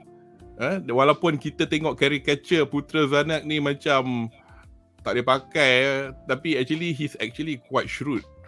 Agak matang dalam menangani pentadbiran kerajaan Reaksi sejak kehilangan kematian abangnya Putera Mahkota Babro. Dan apakah pandangan anda terhadap sikap Puteri Rena yang nampaknya ada kemungkinan menjadi tali barut kepada kerajaan Ainz Olgon? So who wants to go first? The prince tu is very simple. Yeah. Sebab he saw power. Yes. And it's like, I'm not going to kacau that power. Yes. So I work within my limits lah. Itu je. He's very practical in a sense. Dia bukannya very calculative. If given the choice, he won't be doing this. He'll be more public and open in his ways. But dia tahu there is someone viewing him. So aku buat benda ni je lah, within my limits. The sister tu aku bagi Andri jawab lah kot. Dia waifu hantar. Tapi dia waifu hantar yang milfu. Yang ini budak sekolah shoujo. Experience tapi dia punya hati dia lain Ya, dia bila dulu aku tak tahu, dia tengok dia draw muka dia psycho. Anyway, Syaz, Andri, silakan. Okay, the Princess Rena kan 100% kan is with the Ainz Olgon. I don't care if it's a big secret or a hidden secret. Nampak sangat she's in cahoots with Ainz Olgon. She is on good terms. Bila? When did this start though? When did this start? I think it starts in early season 2. At the end of season 1, they approach certain nobles in the kingdom. They mention now. Because they were trying to get as much information as they can. So they try to find out apa macam key people kan that could help them in the long run. And Rena was one of them. Rena is yandere. She is not happy being a princess. Tak boleh pakai. Dia nak bodyguard tu kan. I want climb him.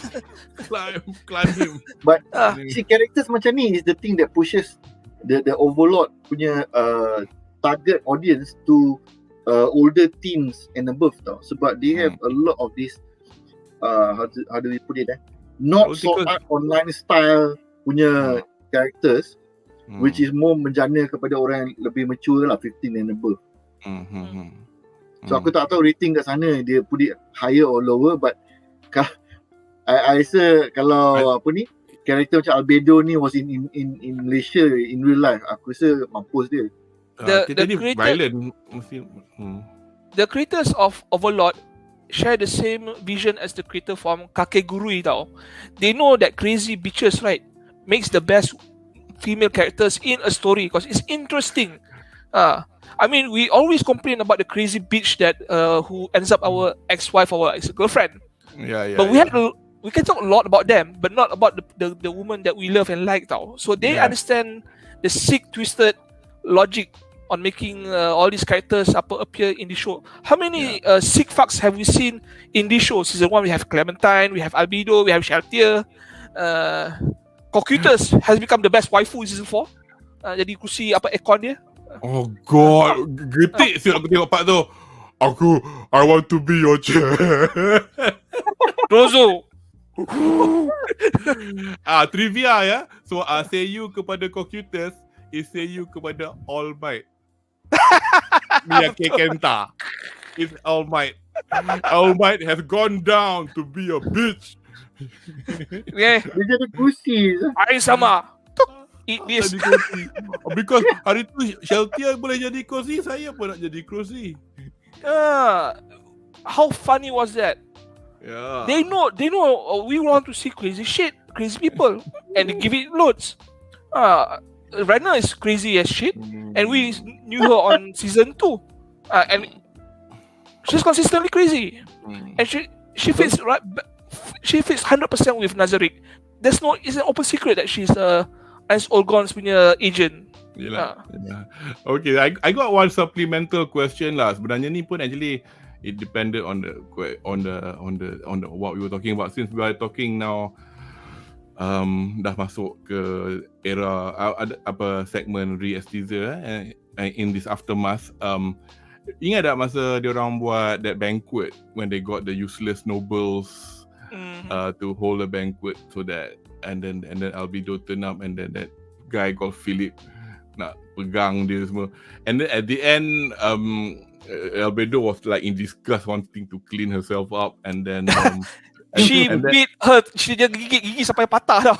Wah, tu lah. Lepas tu the host actually the guy is so useless, he didn't even host the banquet. It's this woman called Hilma.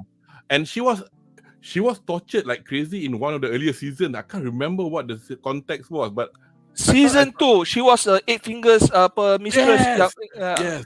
Yes. So she had 8 fingers. Mare break her leg and then drag her where she got tortured. Itu lagi satu. Mare tu muka budak kecil, dia buat benda tu. Anyway, so is that Adventuring Guild punya survivor Yes. No. They're still around. They're still around. Yang masuk Nazarick ke bukan? No. This is the remember the bit where this is the same bunch of bad people yang remember when they this was one of the most graphic scenes I've ever seen in I mean forget the blood splattered or whatever, but remember when the Sebastian start liking this girl and they kidnap her, and this is the group, there's the group kan, basically they use all these poor girls, all this, and then dia jadi dilacurkan kepada all these nobles yang suka belasah them tau, sampai patah-patah riuk tulang dia, sampai mati. And they showed that scene on Crunchyroll ni, kadang-kadang tunjuk, kadang-kadang tak tunjuk. So I was like, "Oi, Crunchyroll, apa mimpi kau ini?" Aku boleh take kan nampak semua, tapi the fact that they showed a bad scene of somebody getting, I was like, "Whoa, okay." Anyway, so basically kan masa and then Albedo masuk balik kepada that scene, masuk ke bilik, and then she shut the door, and then we hear people talking. Do any of you know who she was talking to? Okay. She was talking to Hilma punya inner circle. Hilma was, like I mentioned, part of the 8 fingers. So they had contacts throughout the empire and the kingdom tau. So basically the people who actually became the contact in the kingdom kan have been doing her work through her and Albedo. You have to understand when Hilma was being tortured, right? She was tortured, died, and then brought back to life and then tortured again. Tak boleh mati tau. Yeah, I don't know what they torture her with, but I think in the light novel, I think they had that lipas guy makan apa dia punya badan sampai mulut masuk every orifice mata dia, and then brought her back to life and do it same time until she pledged total allegiance. That's why kan when she came back from jumpa Ains kan, dia punya servants kan who were tortured with her brought apa macam honey water so to wash out the taste of cockroach from the mouth tau. Takut kena torture like that again. I'm not reading the light novel. They tortured a lot in detail in the light novel, which is why I don't read the light novel, because I like reading, I just don't like reading a lot, and there's a lot to read. Yeah, because I had to find this out, like because I tried to figure out, and you are right, it's basically the 8 fingers or Hapon Yubi. Basically, they dah tahu lah to the Irons punya faction by the fact how they got butchered, lasah gila kan. So yeah, because I read some sick shit. Dia kata when they tortured her, the insects started to eat her cheeks, and then and then take their time the tongue before going down into the lungs and whatever, and she was still alive. Tapi itulah, I mean, just to end this segment, and anyway, like for example, they're doing things like menyeluduk barangan ke Erantel, like you say, dia dah bagi sokongan kat Adventures Guild, because in essence, like we know, Irons dia nak kalau boleh cari every single thing.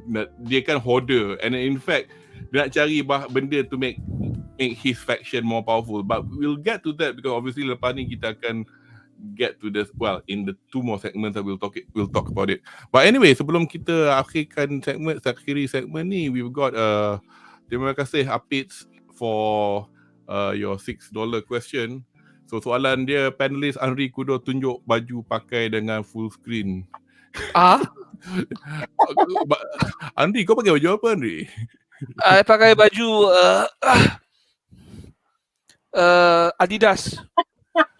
The trouble with girls. Outdated shelter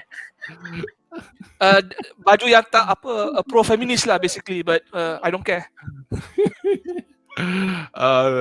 Okay, oh god, pertama kali saya jadi exhibitionist. Mine is Black Lagoon. Baju ni daripada pembuat baju dari anime nama Cospa. Cospa is a Japanese apparel maker, and nak beli baju Cospa kena beli kat Jepun lah. So either you go to Japan or COVID ni beli kat internet lah.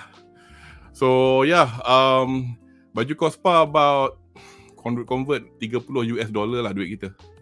Tapi beli barang kat Jepun dia macam beli barang kat Uniqlo kat Malaysia. Dia punya size Asia.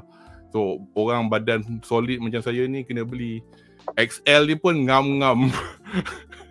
Dia tak ada XXL. But anyway, thanks for the question and thanks for the $6 ni. So sekarang kita let me guys get rid of this. So I salute to you, Nick, for being able to juggle everything. Okay, so sekarang kita akan ke segmen yang seterusnya. So make sure I don't show something else. Ada. Ara-ara. So sekarang segmen kita yang seterusnya, which is segmen kedua, SLANE, THEOCRACY dan EMPAYAR BAHARUTH. So ini kita nak cover episod 3 dan 4 yang also still volume 10.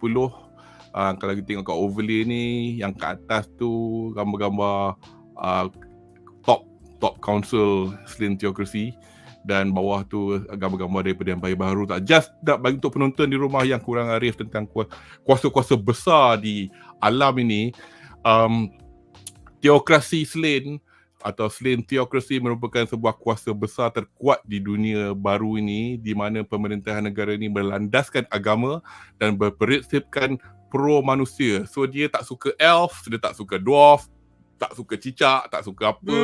Dia nak manusia je. Dia pro manusia. So mereka juga menunjukkan penggunaan teknologi yang agak mengagumkan jika kita ingat di season pertama masa Ainz mula-mula bertembung dengan pasukan tentera sulit elite Sunlight Scripture di musim pertama dekat perkampungan Kani tu. So tu SLANE THEOCRACY, and diorang ni kita nampak diorang sikit-sikit tau dalam past 3 seasons, tapi they are a force to be reckoned with. So kita kena tunggu. So Empire Baharuth pula merupakan sebuah kuasa besar yang terletak di timur of the map, berhampiran dengan kubu makam Nazarick. Empire ni diperintah oleh budak 22 tahun ni, Yighnif Rune Farlord Elnix, yang mengubah landscape politik Baharuth dengan melenyapkan kuasa golongan bangsawan termasuk ahli keluarganya sendiri. So berbanding dengan Reaksi, dia nak still maintain golongan bangsawan, nak keep the peace. This guy dia tak kasih chance, dia belasah semua, dia bunuh semua. So ni yang menyebabkan Maharaja Elnix ni mendapat gelaran The Bloody Emperor. So Empire ni sering melakukan serangan terhadap Reaksi di padang pertempuran Cats yang kita tengok di episod 3 tu, tapi dia macam dia buat perang ni macam something in the calendar. Bulan 12, okay, jom perang. Pang, okay. Dia bukan nak pergi serang attack pun, tapi dia just nak make a point. Dia nak perang. So anyway, soalan pertama dalam segmen ni, okay, ni soalan ni macam it sounds long, I have to set it up. So ni kepada Andri. So selama 3 musim, Ainz digambarkan sebagai seorang pencatur utama. Personally, not really. He does, but he, sometimes dia pun tak tahu what's going on. Digambarkan sebagai pencatur utama segala kemenangan bagi Nazarick. Ainz pernah bertembung dengan pihak SLANE THEOCRACY beberapa kali, directly seperti saya describe tadi, and indirectly, for example masa Shaltier Bloodfallen kena brainwash by the Black Scripture, and because the Black Scripture is actually from the SLANE THEOCRACY. And tak boleh lupakan pula Clementine yang pernah menganggotai Black Scripture sebelum beliau go rogue. Clementine. Yeah, she was part of the Black Scripture, she is. So, adakah anda merasa kuasa SLANE THEOCRACY mungkin boleh setaraf dengan Ainz Olgun? Lebih-lebih lagi jika kita nampak beberapa clues yang mereka mungkin mempunyai ace up their sleeves untuk menangani Ainz in the future. So, silakan. Okay, among the factions currently, I think the SLANE THEOCRACY has the best chance to fight with Ainz Olgun, the Sorcerer Kingdom, not because they have the power equal to Ainz. That's not true. I think Ainz memang lagi kuat, dia punya faction lagi kuat daripada the SLANE THEOCRACY. But the SLANE THEOCRACY has been the oldest human power existed in that particular world. Even the Empire said, right, it existed 1,000 years before our empires even started to form tau. So they have like at least 1,000 year head start to accumulate treasures, talents, magic, whatever it is lah. Yang when Shaltier got turned, right, because I think it was because of one of the Black Scriptures used an artifact tau. As a last resort, because they cannot defeat her. That's how strong she is. She's like I said, like an Elden Ring boss, and these people are like those turtles from Super Mario 1. So they cannot actually beat her. And when they turn her, she managed to kill them all before the magic started to turn her. So they do probably has the methods, the item, but they don't know it. So that's why at this point they're having some sort of macam diplomatic relation with the Sorcerer Kingdom through the war with Jabaldorf, which we probably know or don't know is an instrument by Ainz tau. So they have the best chance to fight Ainz. I want to say that the Dragon Racers have a better chance of fighting Ainz. The Frost Dragons are not the Dragon Race.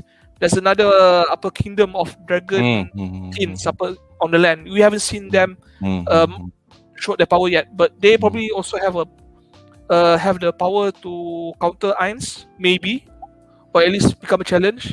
And then the Elven Kingdom, we haven't seen it.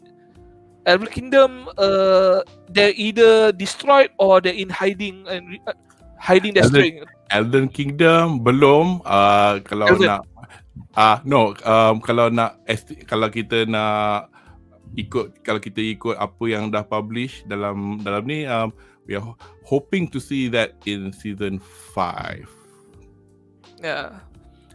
We've already seen the dwarf. They have no chance to fight Ainz. So far yang tunjuk SLANE has the best chance to put up fight lah. I wouldn't say defeat, I say put up fight. Yeah, because apa tau, I mean, this is my theory, Brazil theory, whatever lah, SLANE theory, Madagascar. Pasal apa tau, macam banyak benda-benda yang, because kita tak mention selama dalam perbincangan ni, tapi kita tengok banyak rujukan dibuat by characters kepada peperangan 200 years ago with the gods. Ada greedy gods lah, ada bad gods lah. Because I just wonder, bila Ainz buat tunjuk dia punya power, dia buat dia punya ni kan, dia buat dia punya perang lawan bawa kambing semua, orang semua macam ni macam 200 tahun lepas. So does that mean 200 years ago players came to this world? So benda ni tak terjawab lagi tau. I cannot find the answer anywhere, but I'm just wondering if you guys are thinking and pasal game ni berapa puluh tahun je dia orang buat. So whether or not time flows differently in this dimension kan, dia kata 200 tahun, 1000 tahun or whatever. So I just wondered, and bearing in mind yang I get, because selama ni kan I was saying this past 3 seasons Ainz was never defeated. Satu cala pun tak dekat badan dia. Tapi you have to bear in mind kan, kalau daripada references dia orang buat tu, there were, I can't remember, I think ingat ada satu bunch of adventurers yang semua perempuan tu, yang the girl yang pakai topeng tu nama Evil Eye, ada satu perempuan besar lah. They were in that coach dengan the princess. Because there was a reference to the 13 heroes that defeated so it just goes to show, because kita tak nampak lagi, Ainz tak boleh macam aku level 100. It might be those previous players. If there were players that arrive in this universe, they could be level 60 cabuk ke. Tapi kita pun tak tahu apakah prerequisite untuk muncul di dunia ni. Like just now one of you mentioned, is it because there's no written rule kata, okay, kalau kau bila game ni nak habis, kau tunggu pukul 12, then kau boleh pergi transported to another world. We do not know that. So it's quite interesting lah to see, because and because there were some funny characters in the opening credit. Itu lagi satu. I'm like, who the hell are these people? But I think I know who they are. We'll talk about them later. But that's my thoughts lah on this SLANE THEOCRACY bunch. Syaz, ada apa-apa nak tambah pasal SLANE? Aku rasa kalau kita comparekan the SLANE THEOCRACY ni kan, it is like kalau kita main game the first act punya boss. That means kalau katakan siapa yang main Final Fantasy 7, it is the boss of, sekarang ni kan dia dah buat remake semua kan. It is the first, is the boss of Midgar or whatever they call it, right at the end of remake part 1 Final Fantasy 7. That means there is a even bigger adventure in part 2, part 3, part 4 which kita tak nampak lagi. So that means Ainz akan conquer the big inner location that is within his world.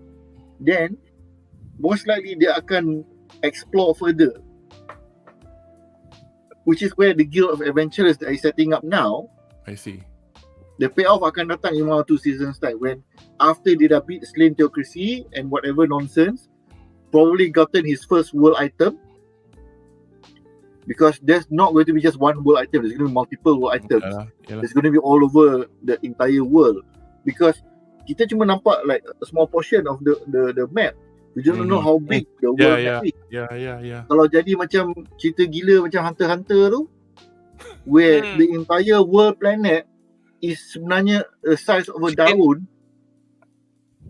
dalam tasik, and that is the rest of the world after that. Macam like, aduh. So we don't know how long the story is going to be.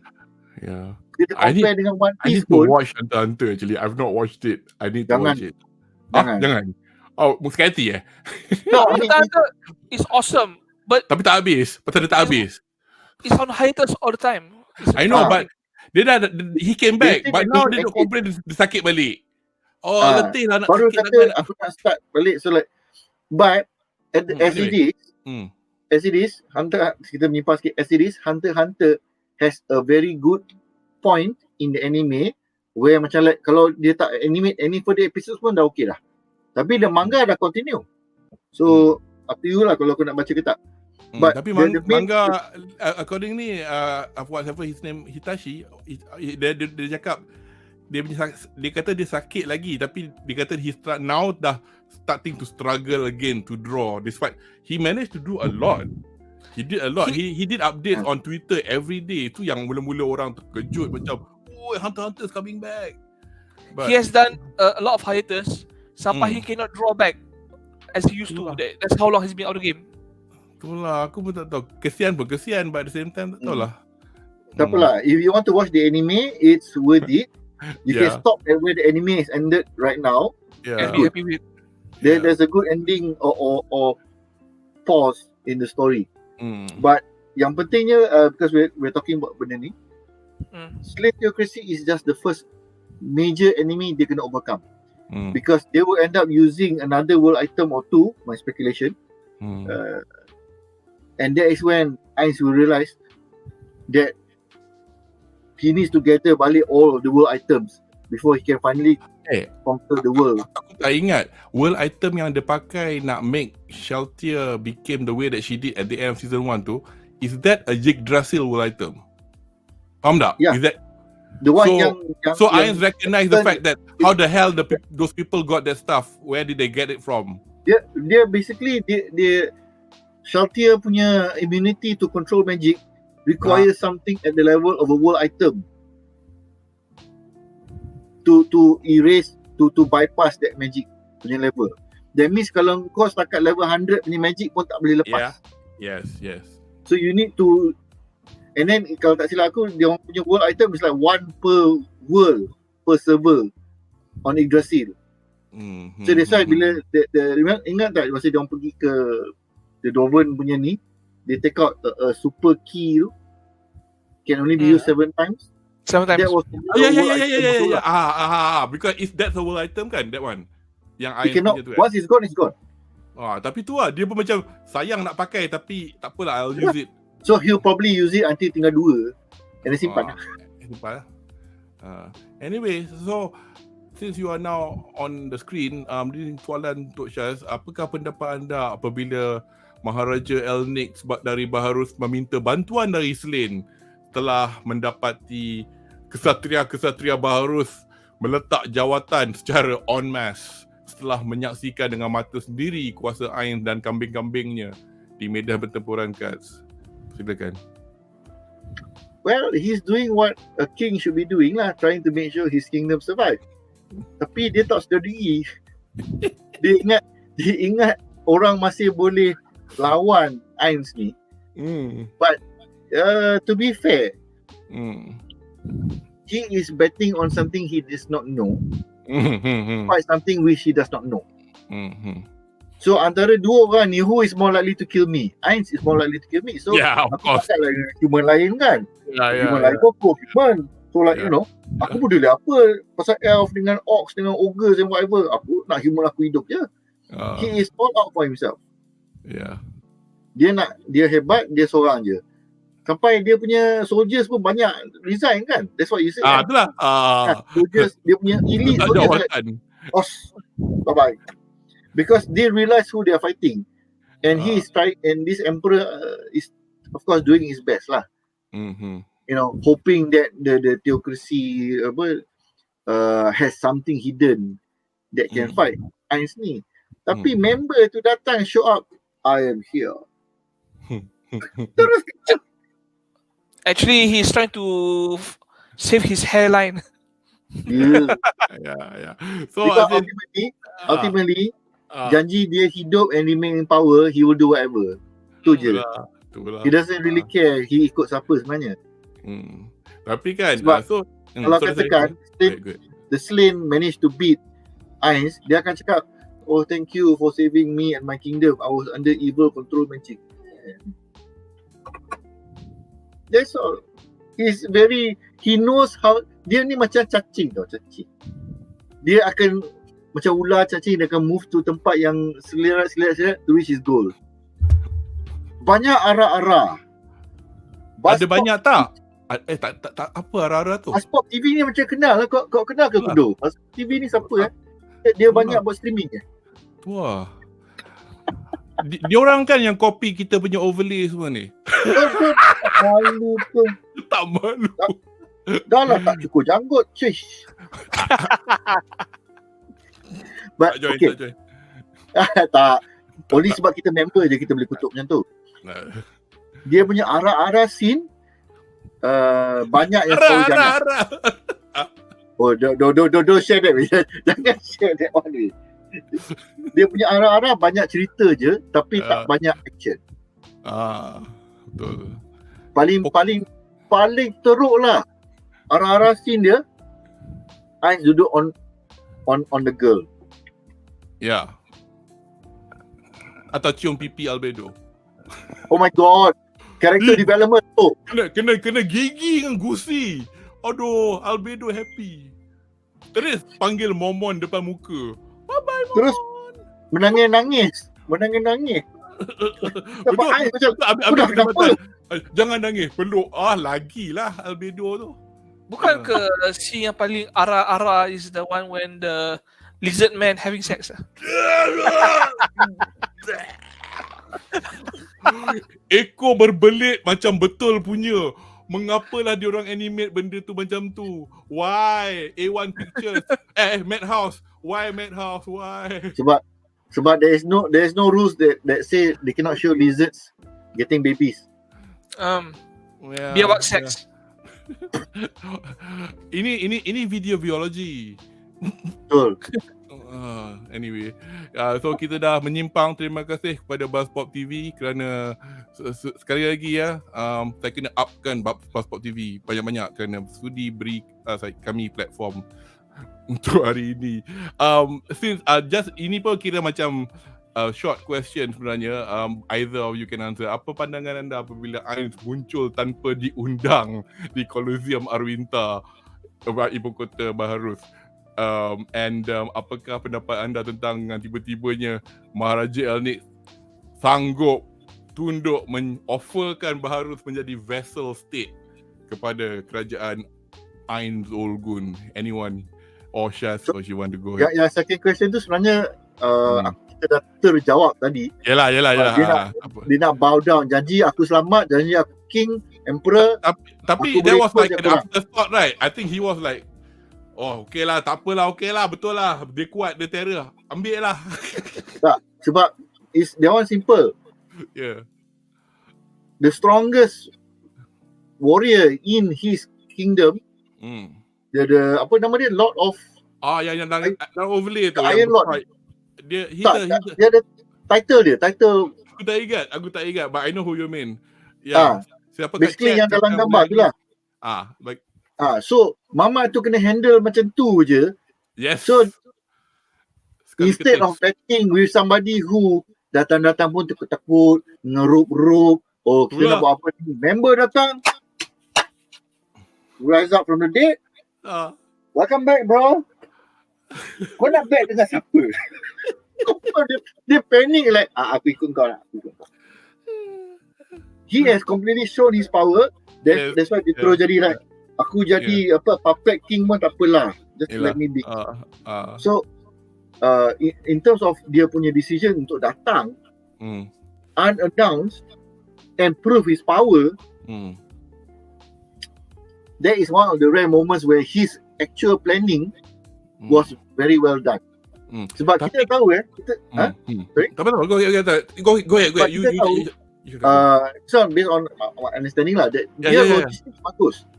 So he boleh manage orang macam ni, tolong carikan mamat tu, find this one, who is the strongest this one. He is good at that. So that's what he did. And he said, I need to make an impact to let the whole world know, ni rancangan aku. So he does it in a public martial law. Okay, masih for the clarification. By beating the martial law in the public, lepas tu announce, and bukan saja kalahkan tau. Dia tak guna magic tau. Ya. Dia tak pasang pun. Dia guna equipment je. You see, nampak tak? I am so strong that I have equipment that let me fight your strongest fighter without using any real magic. And bearing in mind, Irons as a character in this game, he's a magic caster. He's not supposed to even angkat a pedang, and yet he can do this, kan?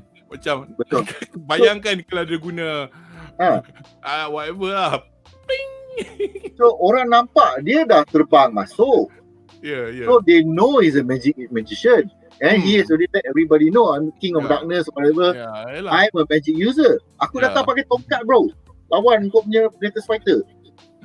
And then when dia bagi martial law hidup balik, and he promote, join my guild, I will give you all the support of equipment that you need. He has already shown the equipment he is using. That's why he can. That's why it's a brilliant move.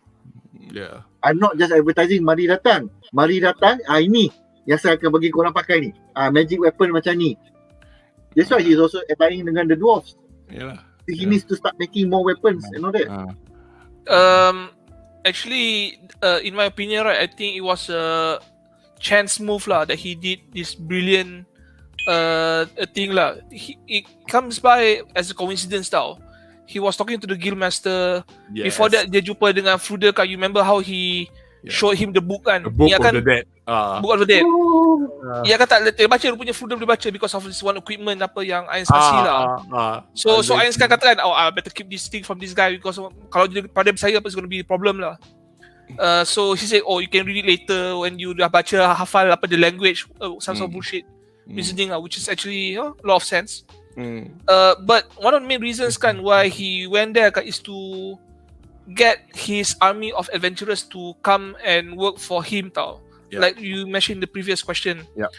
Not only he promised wealth, equipment, success, he literally said kan, I can give you power kan from the dead tau. You mampus, I will raise you up. Siapa that's actually a very big incentive now. Adventurers are not strangers to life and death situation now. And if you die, but you're useful or have value to Irons, it's not the end of you. You will probably be raised back. You don't even have to lose level macam most resurrection spells. He has done it dekat that martial law guy, the Troll King. So you see, he's trying to prove something. Then you work for me, kan? Nothing will be lacking. Because I agree with you as well, because I think him chancing upon Elnix in cahoots with SLANE was a coincidence, because dia datang because dia dah bawa the guild master from Erantel. Yang kan dia kata, are you sure we can do this? Tak lalu custom pun aku pakai power. And then dia jumpa mamat yang ada pedang banyak-banyak tu kan, the guy with the 2 dots for the eyes. And when which I guess will be a good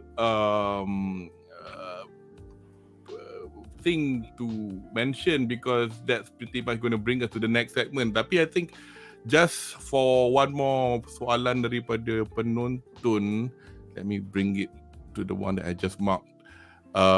This is slightly menyimpang, just to break the monotony.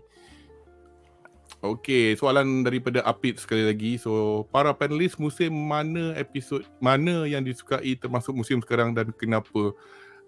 Let's just use this season lah. Kalau tidak, kita berborak lagi sejam. So, Andri, what recommendations have you got from the current summer season of 2022? What, for Overlord or for any anime? Anime in general. Licorice! I know you want to say Licorice Recall because of obvious reasons lah, but Hey, it's a good show. it's a good show, yeah, but it has a lot of issues. Yalah, but the issue tu orang punya pasal lah. We can talk about issues apa in the next segment, in the next episode, because banyak benda cakap. But my favorite anime right now kan, I tell you honestly kan, there's nothing really hard hitting of this summer tau. Tak ada yang bagus tau. If I want to watch something pandai serious, I watch Class of the Elite. But even so, tak ada that stellar episode. The closest thing aku tengok yang betul-betul aku enjoy kata, oh, this is pretty badass was Danmachi when the hero lawan dengan that green monster and kill him. I don't know if you watch Danmachi lah for this season. I'm aware of Danmachi lah. Aku tahu Hestia siapa. Itu je. Yes. Short girl, big titties. I knew you going to mention that. Aku sebut nama. Anyway, Shaz, are you watching anything this season? It was a series that aku complete 50 episodes in about 3-4 hari kot. It was called Ahiru no Sora. It is a basketball punya show. It's a very short guy. And then dia punya basketball team dia banyak delinquents.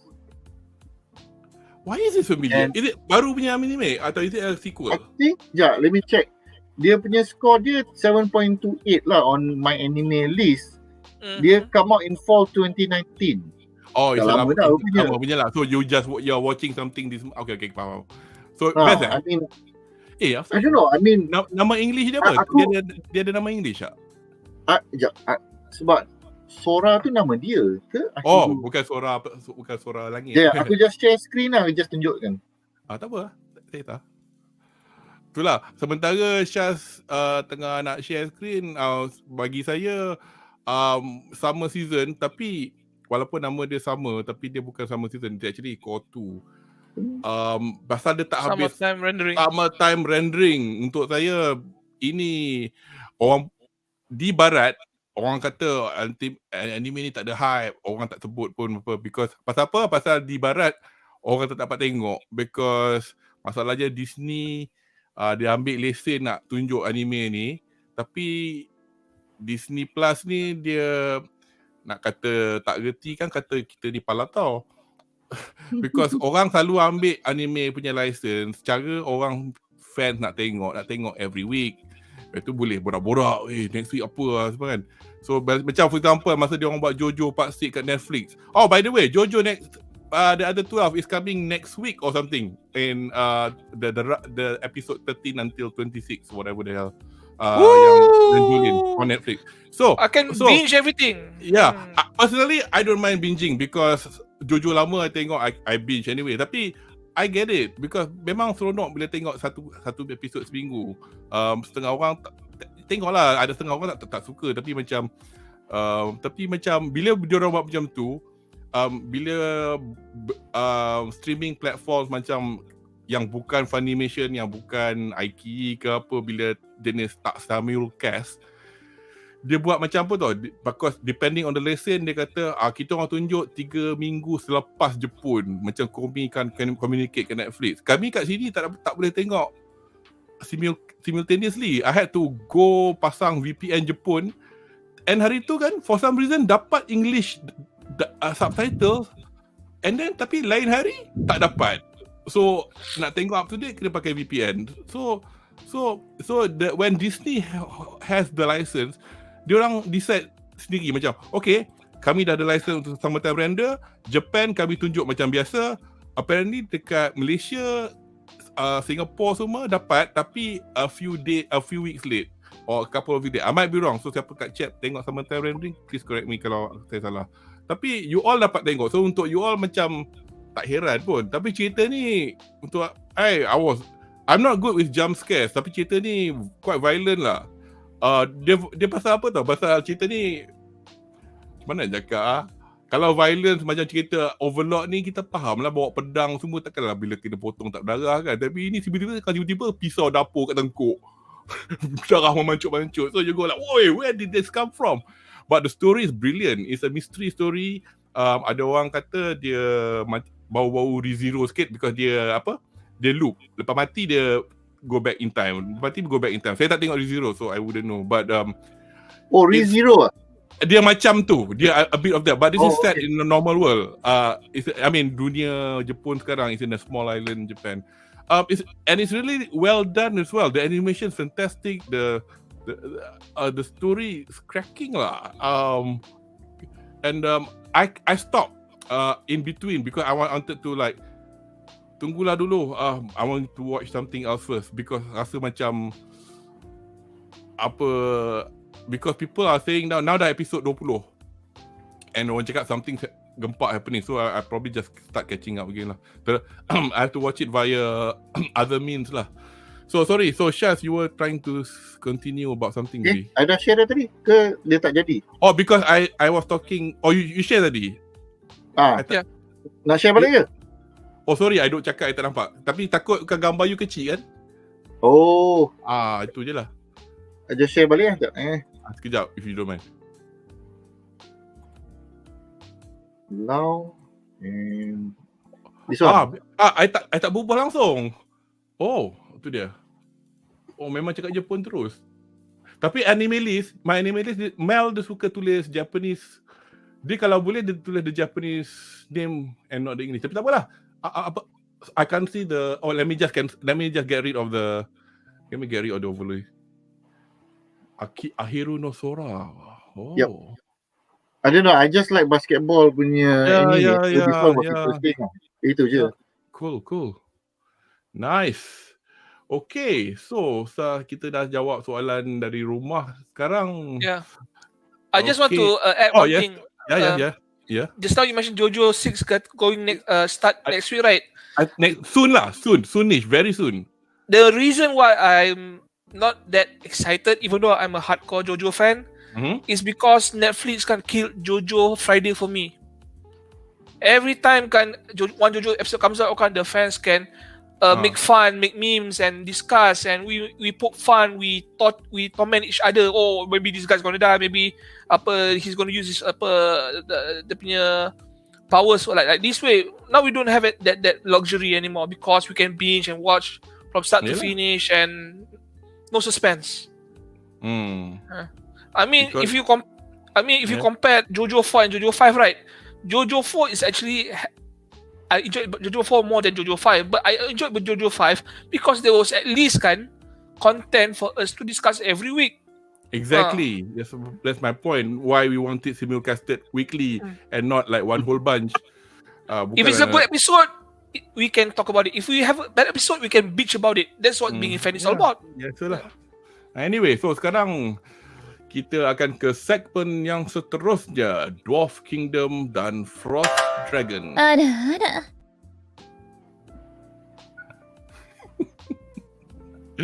Yes. Ara. Anyway, silap. Saya nak tunjuk something else. Just ni iklan tak berbayar. Sebelum kita memulakan segmen ni, perbincangan seperti dilakukan di segmen awal sesi ni, selain dari media cetak dan video, Overlord juga mempunyai collectibles atau mainan, bak kata Boss Nick. Apa geleng kepada Syaz? I see you. You like mainan as well. I know you. Anyway, aku tak kumpul benda ni. Tak. It will be very short. Anyway, so Overlord juga mempunyai mainan buatan berbagai manufacturer terkemuka seperti Kotobukiya dan Alter dengan seleksi yang memenuhi cita rasa dan poket para kolektor. So for figurine PVC dari Overlord kebanyakannya albedo for obvious reasons. So dari price figure title kat bawah tu yang pakai bikini tu, itu price figure pada yang tak arif adalah figure yang boleh kita menang dekat crane game yang sekali main 100 yen. So kalau nasib baik 100 yen dah dapat. Nasib tak baik 10,000 yen baru dapat. So terpulang lah macam mana nak mainkan game ni. Tapi nak beli pun boleh. Tapi up to the one yang tengah tu, albedo tu $2,000 made by Furyu because dia pakai kimono. So figurine-figurine macam ni kepada yang berminat boleh didapati sendiri daripada kedai atas talian dari Jepun, atau boleh try Shopee atau Carousel di Malaysia, atau mana-mana kedai hobi di Malaysia. Yang some of this kedai hobi pun diorang menawarkan perkhidmatan belian secara proxy. So kadang-kadang benda tu tak ada stok kat Malaysia. Kalau rasa nak belanja RM10,000 Malaysia nak beli abedo, minta dia orang belikan. Tapi ingat, beli yang original. Okay. Mainlah Gundam RM100. Sama lah, RM100 juga kan. Those bigger Gundams mahal kan? Mesti. Tak, yang perfect grade, kalau perfect grade cuma 500, mesti RM500. Benda macam ni 100 lebih je. Janganlah beli yang saiz besar. Saiz besar memanglah. Anyway, dah menyimpang ke Gundam. So dalam segmen ni, Dwarf Kingdom dan Frost Dragons daripada episod 5 dan 7. So kita mulakan dengan I'm gonna pick you, Andri. Setelah tahu kewujudan runecraft, salah satu seni kesaktian tradisi yang dihasilkan dari tukang-tukang pembuat dari Dwarf Kingdom, tatkala berada di Arwinter seperti kita discuss tadi, Ainz memulakan perjalanan ke Dwarf Kingdom di pergunungan Azerlisia. Apa pandangan anda dengan keputusan Ainz ingin mendapatkan teknologi yang makin pupus ini? Silakan. He's not actually interested with the runesmith knowledge because it's a dying art. He's interested because the runesmith knowledge is the same as the one in the old game. So he wanted to see the relevance tau, whether he can use it and whether he can lead it to other players tau, basically. Also it doesn't hurt that it would strengthen dia punya faction in terms of military power when it comes to battling with the SLANE THEOCRACY in the future if it happens tau. So like I said, it's practical. And this is just a practical, behavior. I want to know about this runesmith and control the knowledge because it's going to be important for me down the line, whether I like it or not. Because what I've read is that ini lagi satu macam orang cakap clue to how kemungkinan dunia luar, macam how people like Ainz datang dari Earth and the dimension, because sebelum ni the magics, when you spell it MAGICKS, I guess, macam those that were imbued into weapons, macam the runes that kan pakai tukang magic, bila ada rune tu MP you naik lah dalam pedang you. Tapi because sejak the past 200 years when these funny gods turned up, they started to learn tier magic, like how you said, mana ada dalam dunia dia menggunakan magic tier 11.5 ke apa kan. It sounds very game-like. So it does feel like probably in the past there had been human beings, players coming in, introducing this new stuff. But I guess like you say lah, and at the same time, Ainz, he just wants everything lah to be collected, I guess. Yeah, he heard tales that the dwarf punya rune technology, right? At dia punya height someone taught the dwarves how to infuse 5 runes into one weapon now. When Ainz took out dia punya own collection pedang tu there were 20 runes tau. Yeah. So can you imagine the blacksmith for Ainz punya guild that crafted the weapon for him possibly like macam Ainz level 100. Maybe the blacksmith is like level 90. The one who taught the dwarves the punya rune knowledge probably like level 20 tau, limited knowledge tau. Yeah. So he at least even if it's like low level, he wanted to make sure so there is someone from the other world who came and teach them. So I want to know what they know. So it makes sense lah for him to be invested in this rune knowledge lah, whether it's for traditional knowledge or preservation or selfish interest lah. And also there's a bit of the usual is this the Ainz character or is this the player Ainz, the bit where he wants a utopia, where he wants to preserve, as you say, macam if you can see the other dwarves macam tak peduli sangat pun kau nak ambil lah. This is I'm pretty sure at this point it was just the player Ainz that's talking. He's talking because he knows how to when it comes to macam this NPC cakap dengan NPC kan, he knows when he's in his play mode kan, he knows how to manipulate their feelings tau, the emotions. This is Iron's emotion player apa mode on. Anyway, so Syaz, enemies atau seteru kepada kaum dwarf di pegunungan Azalisia terdiri daripada spesies Quagua yang bermastautin di ibu kota lama Dwarf Kingdom yang bernama Feogera, yang at the same city juga ada sekumpulan Frost Dragon. So apa pendapat panelis apa pendapat anda tentang kaedah Ains yang nampak agak melampau dalam menundukkan kaum spesies Quagua? You can see the middle picture in overlay. Basically Shelter just pusing je pedang dia, yang berdarah-darah, patong kepala, kantong kaki semua terbang pancut. Silakan. Unfortunately, this is a world where might is right. Yeah. So because of that, dia how do we put it? By killing off the people, the Quagua ni, and leaving the leader alive, it makes a statement that kau hebat macam mana pun kau tak boleh selamatkan orang kau. So this will do two things. One, of course, dia akan takut lah, you know, that our leader made such a big sacrifice and yet he's still willing to serve under the Lord, under the new Overlord, means that this Overlord must be really insanely strong. Okay, sangat kuat. And kedua, secara tak langsung, by leaving these people alive, but with a small force, there will be a generational motivation. We need to work hard so that kita boleh kalahkan Overlord ni. So secara tak langsung, the community will grow and thrive and they will work very hard, the remaining survivors ni. But because it will take generations untuk kalahkan Ains ni, they might not even achieve the goal. So secara tak langsung, because it becomes after several generations, macam like dia orang dah biasa living under the Overlord. And cerita-cerita dendam kita with the Great Massacre, Lambau semua ni pun orang dah, benda tu dah berlalu. Kita nak buat macam mana? Kita dah under their rule for so long, we don't have the fire to fight them anymore.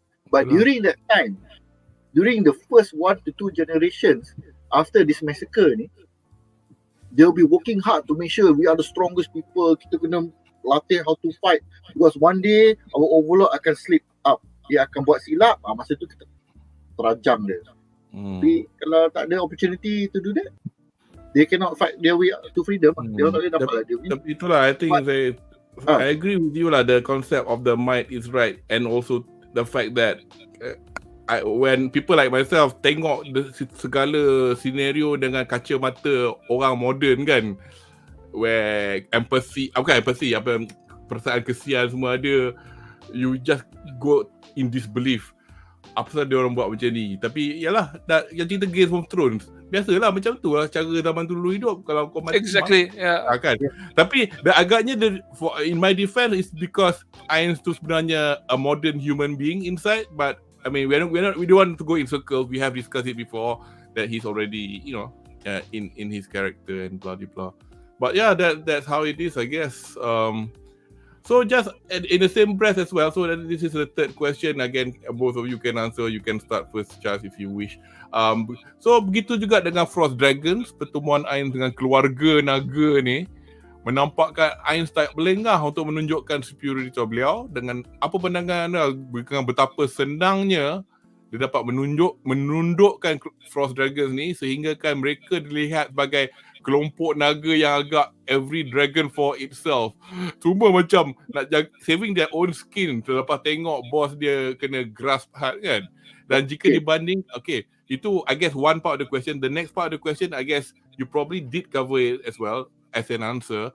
Dan jika dibandingkan di antara spesies Quagua dengan Frost Dragons, adakah Ains sepatutnya risau in the future jika satu di antara dua atau even kedua-dua spesies akan bangun untuk menentang Ainz di satu masa nanti. So silakan. Okay. The first question aku nak jawab. Ya. The reason why they take a different approach with the Frost Dragon is because the Kuagua ni dia familiar tau. They have a lot of manpower and that is their strength. So by taking away a huge portion of dia punya rakyat, that is how you hit the leadership. That's how you tumbangkan the army. When you have no more army behind you, the leader has no choice but to bow down or he will die. But dia punya strength is in numbers. So when the numbers dah tak ada, habis lah. So kenapa dia straight kepada the dragon punya patriarch kat sini? I mean partly because the dragons, the patriarch is the strongest lah in general. But it is called cutting off the head of an army. Because kenapa dia tak buat with this one is because he wants the manpower. Yes. Yes. Dia nak some people to be enslaved or to be under his rule later on. So he only remove the strongest fighters. Tinggal all the orang yang tak boleh nak lawan lah. So you dapat lah, a slave nation. Ini pula, by killing off the head, it demoralizes all of them. And because their number sikit, they are of the extreme belief, kita ni sikit tapi kita elite. We are very strong, small but stronger than 100,000 Kuagua. So when they have that mindset, when you kill the strongest of them all, alamak, kita punya strongest dah mati macam tu je, siap mamba macam ni je. I think we cannot fight this guy kot. Dah lah dia bapak kepada dragon pakai spek tu, tapi agaknya dragon tu macam indifferent. Not just that, he is the father, the patriarch, the father to a lot of the younger dragons also. I guess he macam ayah of the family. Ya.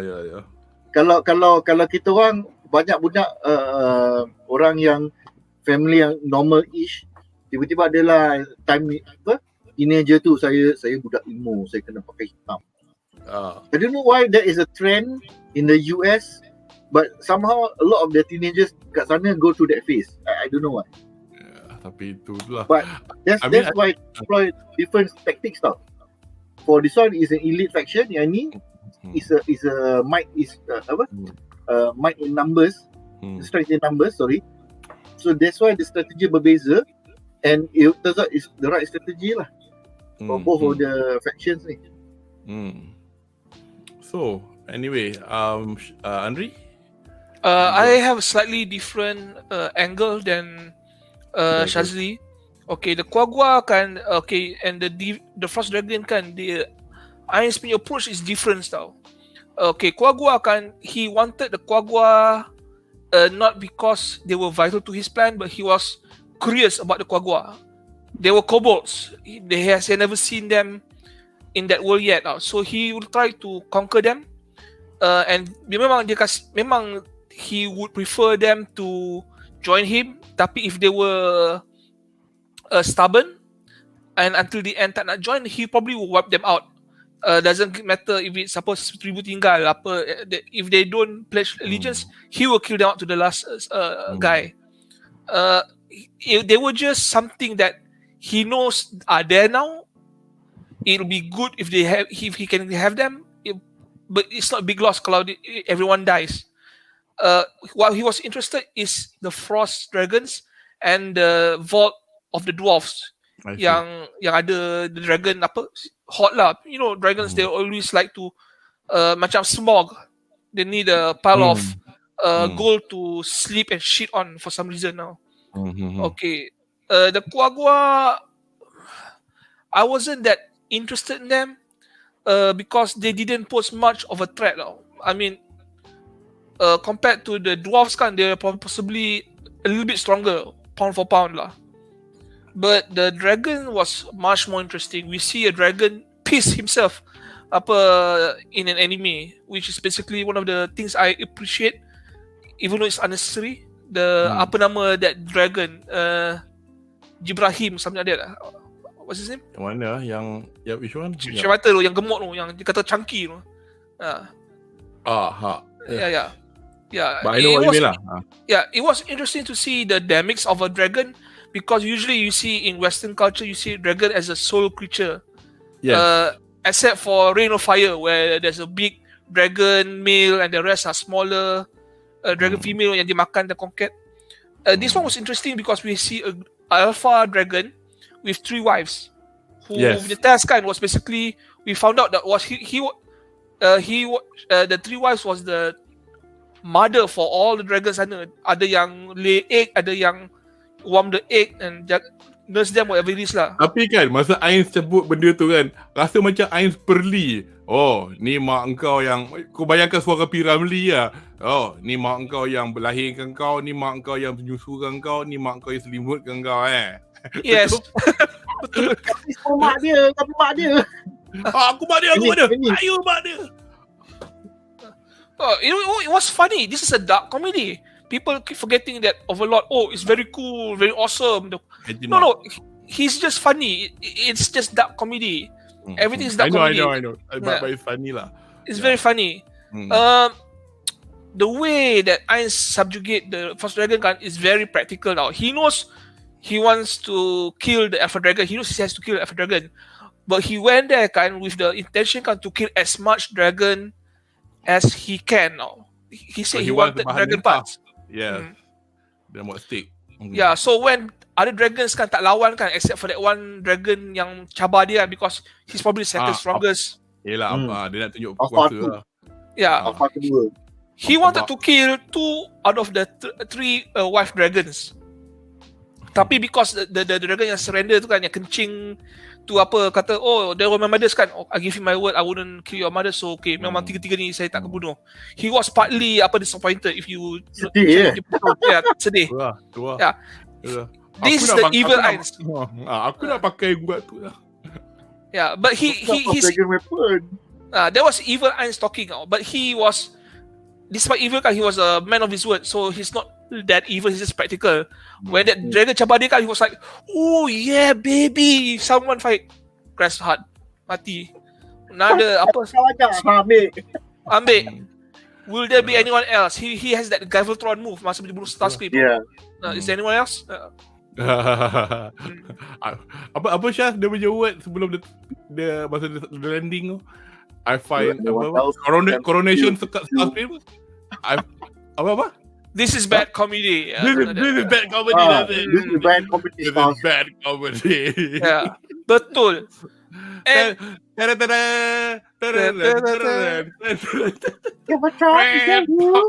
I don't think Einstein is concerned kan about a Quagga rebellion or a Frost Dragon rebellion, because I think the most likely to rebel is the Quagga, but they wouldn't rebel. Because even if they rebel kan, what can they do? They can even beat yang dia punya fodder army, yang skeletons. I'm pretty sure they cannot defeat that. And the dragons kan, I'm pretty sure they're going to stay loyal to Ainz because they know shit, there's like 12 of us and he just killed 2 in under 1 minute. This is not good math. Plus Ainz ada dragon in his army already, because remember in season 3 Aura and Mare went to the Bahamut kingdom with dragon on the back. Cuma tak boleh pick up. Tapi just making a little comment to category degree ni, Ainz takut Quagga sebab bunuh 2. Untuk my answer to this is because Ainz tak ada kat situ. Because kalau dia tahu macam mana dia mati, the dragon, the undead army tu mati katak je, because agaknya dia hidup lagi kot bawah tu. Because mungkin dia orang tak boleh mati kan. Mati because of gravity. Yalah, tapi katalah dia landing, pasal dia dah mati in the first place, patah apa pun dia hidup lagi. Macam mana aku nak naik he felt them get destroyed. He felt that but he didn't see but he didn't see how, because it's just the fact dia jatuh bridge. Bukan je because Quagga boleh terror gigit tengkuk ke apa in the particular. But itulah, that's the thing. You see, that cautiousness is what makes him a good player. He demonstrate masa dia lawan dengan Shaltier dalam season 1 dulu. It's like kalau kau nak main lawan PVP, kau kena mask your hit points berapa, mana point berapa, kau kena buat macam kau ni tak ada apa benda. So that is all part of him as a player. It's like something is not right here, so dia akan investigate and dia akan assume how did these people manage to beat this.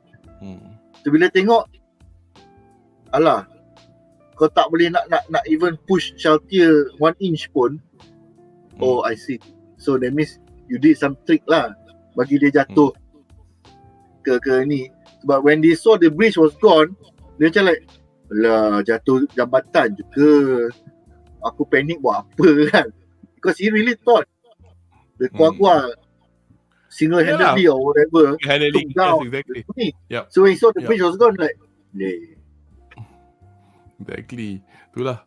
Anyway, so since kita dah nak sampai, I think tak ada lagi soalan yang actually ada satu soalan semi menyimpang. Bukan tak menyimpang sangat lah, tapi again, because since that has the question dah buat kita korang pernah dengar this movie tak? Isekai Quartet. I wanted to watch it. It's like little chibi characters. Ada Albedo, ada Konosuba, ada I want to watch but I never got around to it. Tanya ada Evil, Konosuba, ReZero. Aku pernah tengok lah. Bukan the movie, macam an anime. Yes. Macam anime comedy series. I didn't know there was a movie. Dia macam like hero from all the isekai people all in one anime. Yes. And then dia ada TV series tak? Ada. 2 seasons. Is it like pendek-pendek like 5 minit punya season, snippets, or proper 20 minutes punya episode? Proper 20 minutes. Because kadang-kadang there are some anime yang pendek-pendek kan, 13 minit. Play this. Yeah, I know. I see. And then ada lagi satu question daripada Apits again. Selain Overlord atau Tensura, Tensura is shield hero kan? Yeah, if I'm not mistaken. Damachi Dungeon, Tensura is shield hero. Rise of the shield hero.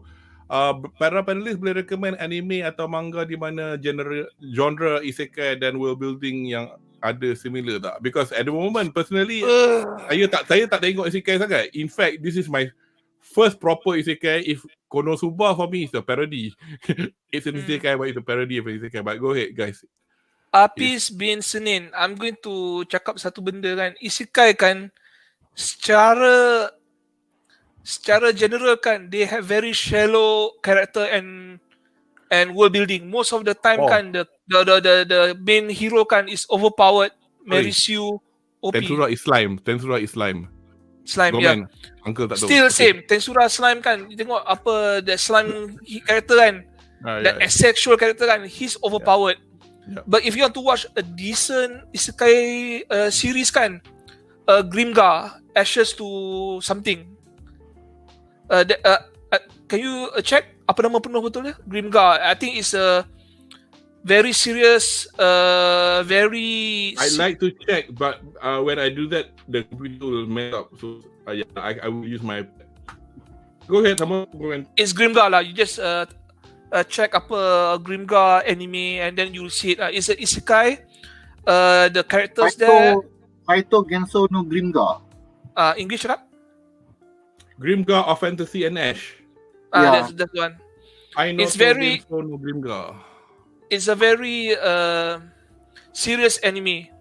It's going to show you the pros and cons of living in the isekai world. It's not roses. There's real challenges. Isekai Jisan, okay. Tapi itu reverse isekai. He was tapi itu comedy. Dia comedy ke serious? Comedy, definitely comedy. Yeah. Dia punya muka macam ugly bastard yang jenis muka-muka yang kalau jadi pervert, jadi dalam manga-manga yang kurang bagus untuk kalau saya sakit dehydration kan, cirit-birit kan selama 2 minggu kan, tu lampu saya. Isekai Jisan. That's one. That's funny one. Shaz, did you answer the question or do you have any recommendation or you don't? I don't. Isekai I tak tengok banyak. The one that I The watched, I remember was ReZero season 1. Tapi ReZero ni, dia banyak macam mana? It's a depressing show because the character is a loser. Tapi biasalah orang cakap tak apa, kau tengok lagi because aku dah anime ni banyak sangat. Yeah, it gets better by chapter 77. No thank you. Yes. I mean, I guess if you are invested in it, go ahead lah. But okay, ReZero is the story of a guy who will keep, kalau dia mati dia akan respawn, reset kan? Reset to a past time. So dia kena fulfill certain things, then he can move on to a next checkpoint. Tapi yang orang ingat pasal ReZero ni is because it is the masa dia keluar tu lah, masa it was on the weekly basis kan, because everybody was supporting one of the characters, nama dia Ram, REM. But the hero suka the main heroine Amelia. apa nama nama boleh tak ingat. I love Amelia. So it exploded because of that tau, not because it was because of the story. Because it was the love triangle of Ram suka hero suka Amelia dengan Ram ni okay lah, macam tu je lah. But it's how a loser try to come to terms with the fact that dia dah masuk isekai and he has no real power. Bukan macam cerita-cerita lain ni kan, Overlord, I'm the king of darkness, shield hero, ada shield, a lot of shield of power and all that. Dia ni loser tu. Kalau you jenis yang tak suka karakter yang orang loser ni, you akan menyampah tengok cerita tu. But he's not a loser because he doesn't have power. He's a loser because he doesn't man up. Yeah. Cerita. He's trying to become the good guy all the time. Yeah. I've not watched it. Kalau Subaru became a better person, so in a way that's his character development lah. So that's the payoff lah at the end of it. Tapi sementara nak tunggu dia daripada, unlike this ini bukan isekai, ini anime ni saya suka. Nama dia Kanojo Okarishimasu atau Rent a Girlfriend. Saya rasa nak cekik-cekik the protagonist dia kita harapkan macam mula-mula useless tak apalah, kasih chance lah.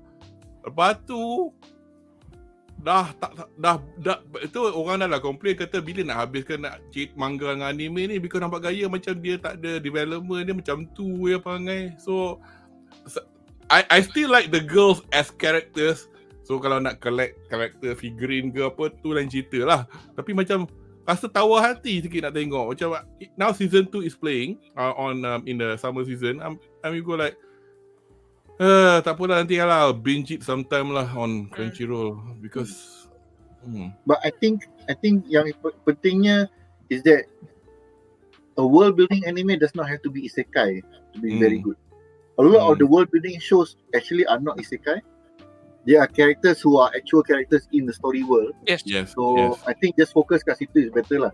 Tapi kalau you nak tengok a comedy MMO punya game character which is really about a stupid girl yang became overpowered because of her actions in the MMORPG, you tolonglah tengok cerita nama dia Bofuri. It's about Is that good lah? Dia kelakar ke? Is that kelakar? Gelak-gelak kind of thing. Okay. Dia bukan tak humor, dia betul-betul aku takut mati, aku buat defense maximum. Oh ni, yes, that's the English name kan. So I'm afraid of ni losing, so I max my defense. Satu lah, Bofuri. Nama karakter seorang, I don't know main character ke tak, nama Maple satu one of the Maple, girls. Maple, yes. Karakter dia Maple. Later on dia dapat pet dia, nama dia Syrup. Maple syrup. So you can imagine the kind of show it is. Aku nak makan pancake sekarang. Now you mention that kind of words. Oh yeah, another anime yang worth checking out this season, right, is a naughty anime. Isekai make you or aka how to fuck your dog wolf girlfriend. Baik ada sign. Aku punya model sikit R15. Yeah. That one is not that bad. Apa actually kan. Tapi kan that's an isekai that is kena, kalau nak tengok dengan secara penuhnya kena lebih wholesome macam Gundam je, Gundam. Kena sedut. Tapi because it's on Crunchyroll, dia censor, you know what? Uncensored. No. In Crunchyroll, they censor the words. He's speaking in Japanese. I don't understand what he's saying. But why did you have to bleep it? Biarlah dia cakap. Agaknya dia kata cincin kot, opai kot. Dude, they pay attention to the nipples in detail or in uncensored version. Okay. Tak apa. There you go, category the great. You watched it. Yeah, I know you. Kami saja nak trap sesiapa penonton yang sebenarnya kami akan, hello, Jabatan Kementerian Dalam Negeri. He's going to end up with like what 5, 6, 7 girls. Now he started with one and they're doing it like every episode. But the audacity of the plot. Syaz tak pernah tengok cerita ni kan? Aku suka robot. Syaz baik. Tak Syaz. Benda ni kelakar because dia punya premise, dia terror bunuh. Dia kena bunuh bandit. Bila bunuh berdarah-darah semua. But for money. So bila tak ada duit, bunuh orang. Tak ada duit, bunuh orang. Pasal mamak ni kata, kau nak slave tu. Slave tu kau punya, kau boleh buat apa kau nak dengan dia. So by episode 4 dah ada adegan. Dah. And he goes on killing human beings so that he can have some nuki. Bloody hell, the premise. Bro. He's the hero, He is killing people for slaves. Dia bukan dia orang jahat, dia hero. I was like, what the hell, man? And then I shouldn't be shocked because I do feel that this story mungkin macam in the greater scheme of things mungkin level tengah, level bawah. You know, anime orang tak peduli sangat. Because dia punya studio yang buat dia nama Passion. Passion ni bila tengok list anime dulu dia pun semua jenis ecchi juga. Ada company nak buat figure. They're making the figure of the dog slave girl. I was like, oh my god. But never mind. But whatever. Apa Muhammad Yasir kata uncensored version better. Ya ke? Uncle tak tahu apa benda uncensored tu. Oh, nanti Uncle uncensored is better. Uncensored is better. Saya suka pixel. Muhammad Yasir, I'm going to give you advice not as an anime fan but as a fan of any media, right? Uncensored is always better. I think he was making a statement. He wasn't asking. Hey, you are preaching to the converted. Anyway, so I mean, not talking to you, Shad. Andy, I was talking to our commenter. Anyway, oh God, okay lah. Kita dah nak sampai penghujung dah. Actually, we are rocking it at 2 hours 20 minutes. It is 8 episodes. Tapi, Shaz. Just so you know, right, that means our friend here dah tengok dah the uncensored version. Siapa? You. I mean, you watch it halfway. Any show macam kau tengok halfway, kau dah nampak censored. Stop this thing. Huh? Why? Because why would you continue watching something that is censored? You stop and go search for the uncensored one. Yes. Then you get the full experience. Yeah, mula-mula aku fikir why did you make the censored version? But rupanya because in Japan when they show it, if any ecchi shows, ATX will get it fully uncensored lah. So if they want to show it, itu pasal World's End Harem. I was like, what? Tapi bila tengok uncensored pun, it's quite late. I mean, yelah, dia tak boleh lah R18 kan. R18 tu dah terlalu sangat. Tapi macam, okay, depends whether it is broadcast to the world or not. Kalau it is broadcast to the world, there will be censored versions. Even macam cerita Super Robot Wars, ada some censored punya portion. I didn't even realise it was censored because to me it looked naturally done as macam like, you know, with fog and smoke and whatnot. Then later I realised, oh, there's actually an anime censorship style. dia letak ada foggy punya environment, tiba-tiba ada yes. light Dia semua. dia I did not know at that time that was atau Japanese putih. censorship. Atau putih. Putih atau dia buat kabur.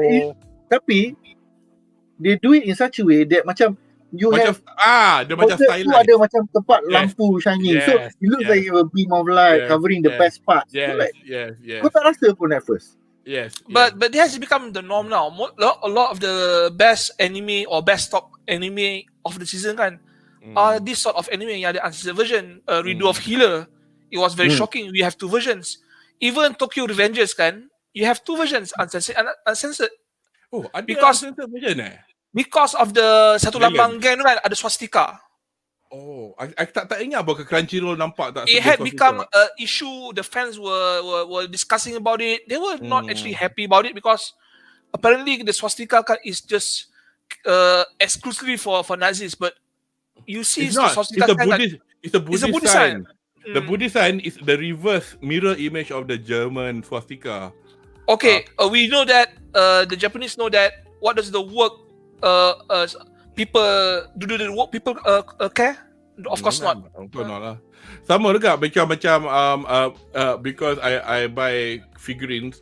So kalau nak beli Mikey, the boss tu, dia punya Nendoroid tu, kalau beli daripada company that makes it, Good Smile Company, for overseas people, you cannot buy it from the Good Smile Company in Japan punya website, but for overseas tapi based in Japan.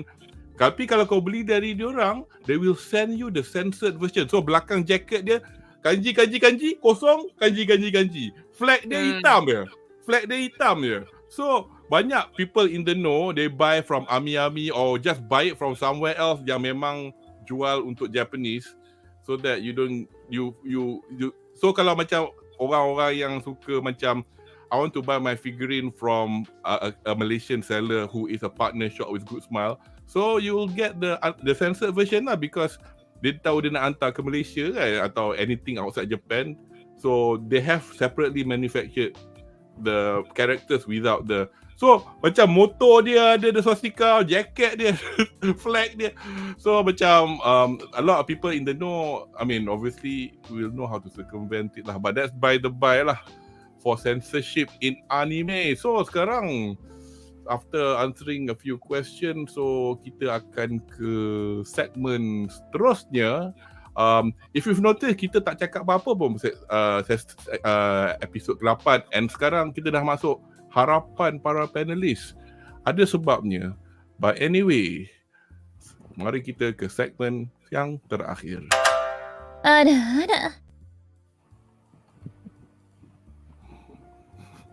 Ara. So, sebelum kita bermula memberi harapan untuk episod Overlord musim keempat yang seterusnya, studio Madhouse telah mengumumkan dengan key visual ni, filem Overlord mandiri atau standalone yang pertama. Because berbanding dengan 2 filem yang dahulunya yang merupakan kompilasi episod-episod dari musim Overlord yang lepas. So, filem ni berjudul Gekijouban Obarodo Sei Okokuhen atau Overlord The Holy Kingdom, merangkumi light novel jilid 12 dan 13. So, the reason apa pasal saya nak masukkan harapan ni mix dengan episod ke-8 yang disiarkan Selasa baru ini. Episod 8 tu dia dah masuk volume 14. So kita ada skip. The first 7 episode was up to volume.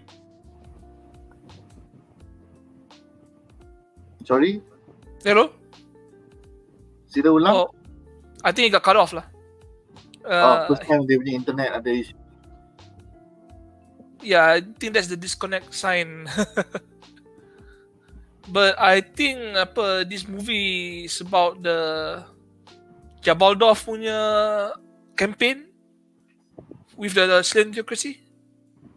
Yang dia orang ada attack dia ni kan, the food punya caravan apa ke? Is it? Yeah, not the food caravan happens later. This one is because of Jabaldorf, Demiurge surround the SLANE THEOCRACY. They didn't show that thing in detail about the punya true motivations. Yang Demiurge go away buat dia punya own actions tu kan? After season 2 kan, dia lawan dekat the kingdom. And then dia pergi lawan dengan SLANE THEOCRACY dekat kawasan bukit-bukit, and then destabilize that country. It And makes then a lot of sense lah. Kalau they make it into a movie, because there will be a lot of action-packed punya scenes, because it will be fully focused dekat lawan. I mean, you know, and it is not Ainz as the main hero. It will feature Demi-Urge. Could be because you have to understand kan, we don't see anything about that whole campaign kan in season 4 or 5 tau. So it'll be interesting to see how this thing plays out lah. You okay ke?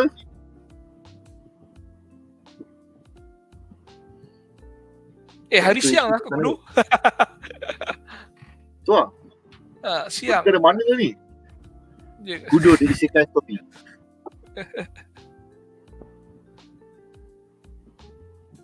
I think dia punya mic ada issue ke? Hear me now? Boleh.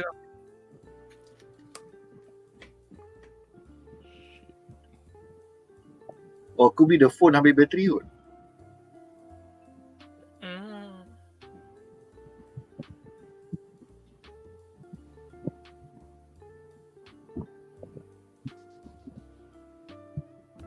Sambil kita tunggu Kudo, just an update.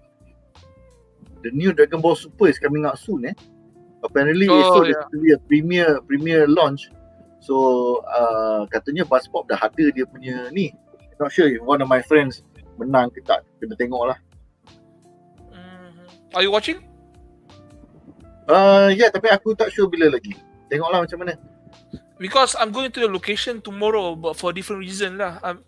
And to be honest, I've already seen the movie. Oh, ya ke? Through apa? Through Yarhar methods lah. Through unconventional methods lah. Uish, our host telah drop So kita tengok balik kita punya ni. So okay, while kita tengah tunggu kat sini,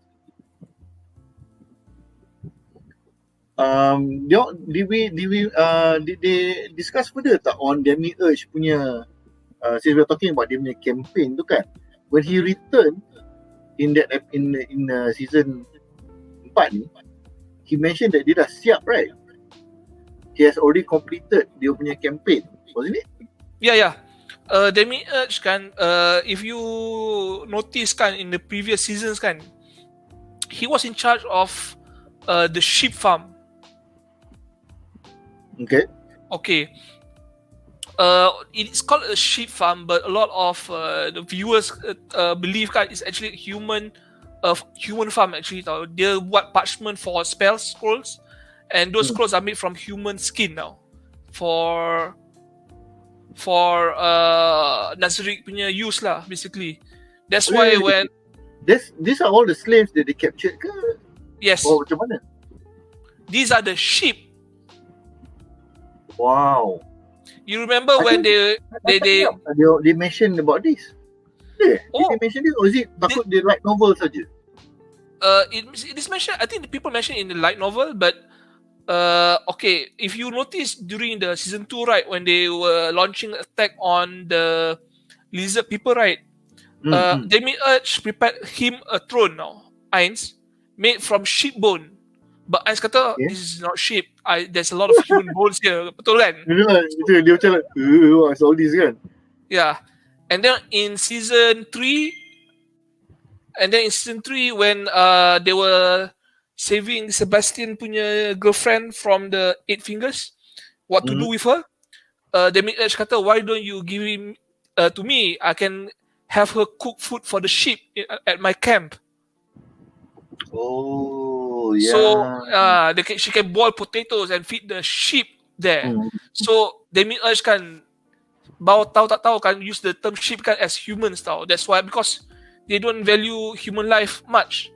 At least for Demi-Urge lah. Yeah, because the Nazarick is above all as far as they're concerned. Yeah, and this campaign dengan Jabaldorf kan is probably relate to that, the human camps yang Demi-Urge buat. Was going to be involved with the campaign perang dengan the SLANE THEOCRACY. So it's going to be interesting to see the atrocities yang they manage buat and the war crimes that they akan buat dekat the SLANE during the whole war campaign with them, just to destabilize them so that the Nazri can come in and help. See, this is one thing aku notice pasal Jepun tau, in general. Why they have the censored, uncensored version, and certain times when they make it into film and whatnot, certain portions which might be considered atrocious, is because when you broadcast it on TV, you don't have much control over who is watching it, budak-budak ke and whatnot kan. But when you are at the cinema, or when your censored versions are on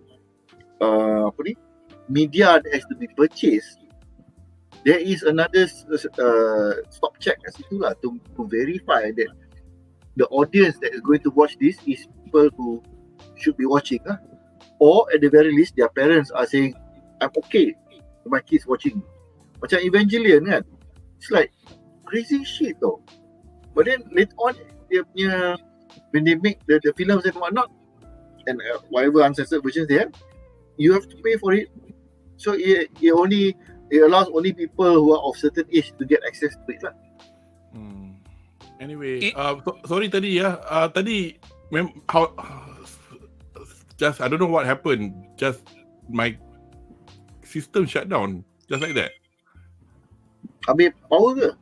I'm plugged in. I do not know. I will have to run a diagnostic, but sorry about that. But thank you for maintaining the ship afloat. Where did I stop? And what were you guys talking about? We're talking about the movie. The movie. Sama the movie tu. Yeah, basically the movie. Sorry, kepada penonton di rumah minta maaf tadi ada kesilapan teknikal. So wayang yang akan ditunjukkan, kita pun tak tahu date bila. The latest information was key visual yang ada di overlay ni. Ada orang predict 2023, tapi yang orang dah cakap memang dia orang dah announce nak buat wayang season 4. So kita orang pun tak tahu, wow, season 4 ni sebenarnya dah split between, because nampak macam boleh kita separatekan cerita Holy Kingdom ni, tapi reference kepada Holy Kingdom dah dibuat di episod ke-8. If you guys remember, masa Philip the noble bangsawan yang useless yang nak plan, dia nak attack caravan Ainz punya kerajaan yang memberi makanan bantuan ke Holy Kingdom. Setengah tempat yang dapat subtitle dari bukan setengah tempat, orang yang subscribe Crunchyroll je yang dapat the word Holy Kingdom ditukar kepada SLANE THEOCRACY. So banyak fans dekat US, Europe, asal SLANE nak makanan daripada Ainz? What happened in between episode 7 and 8? But even so pun, kalau tak ada kesilapan tu pun, untuk penonton di Malaysia ke apa, kalau tak baca buku lah, apa pasal siapa Holy Kingdom ni? Kan? So macam tak tahulah, macam mula-mula I tak tangkap sangat, but then I was like, so macam, so wayang ni will be the arc for yang will have 2 volumes lah, involving how Holy Kingdom dengan kerajaan Ainz bertembung lah, dan something obviously will happen, and it looks like if they're sending in bantuan ke Holy Kingdom, mungkin at the end of it Holy Kingdom subjugates to Ainz lah, so Ainz dah tambah lagi satu ni lah. So tapi just to sebelum kita nak sebut harapan ni, this one we can do the YouTube if you don't mind, Syaz, just to give an idea what's happening in the next episode. Episode 9 tadi? Because tadi kita tak tengok habis kan, kita berhenti kan. Tak, dia 30 second je. Oh ya ke? Nak show ke? Tak apalah, tak payah show lah, because I guess kalau penonton di rumah nak tengok, sila ke laman YouTube account kepada Kadokawa Anime. Di situ ada snippet 30 saat. Tadi Syah dah tunjuk awal masa reaksi satu ayat, so we are not showing it again. So now back to the question. So apakah harapan anda tentang apa yang boleh kita lihat dalam episod-episod Overlord yang berikutnya, dengan mengambil kira reaksi kerajaan Ainz Olgun terhadap perbuatan pihak bangsawan Picisan Reaksi menyerang konvoi membawa bahan makanan bantuan ke negara Holy Kingdom. Yes, silakan. I'm hoping that there will be an attack, an actual war, as in that they will start fighting the people who have been doing all these attacks on the caravan. But I harap teori Brazilnya there will be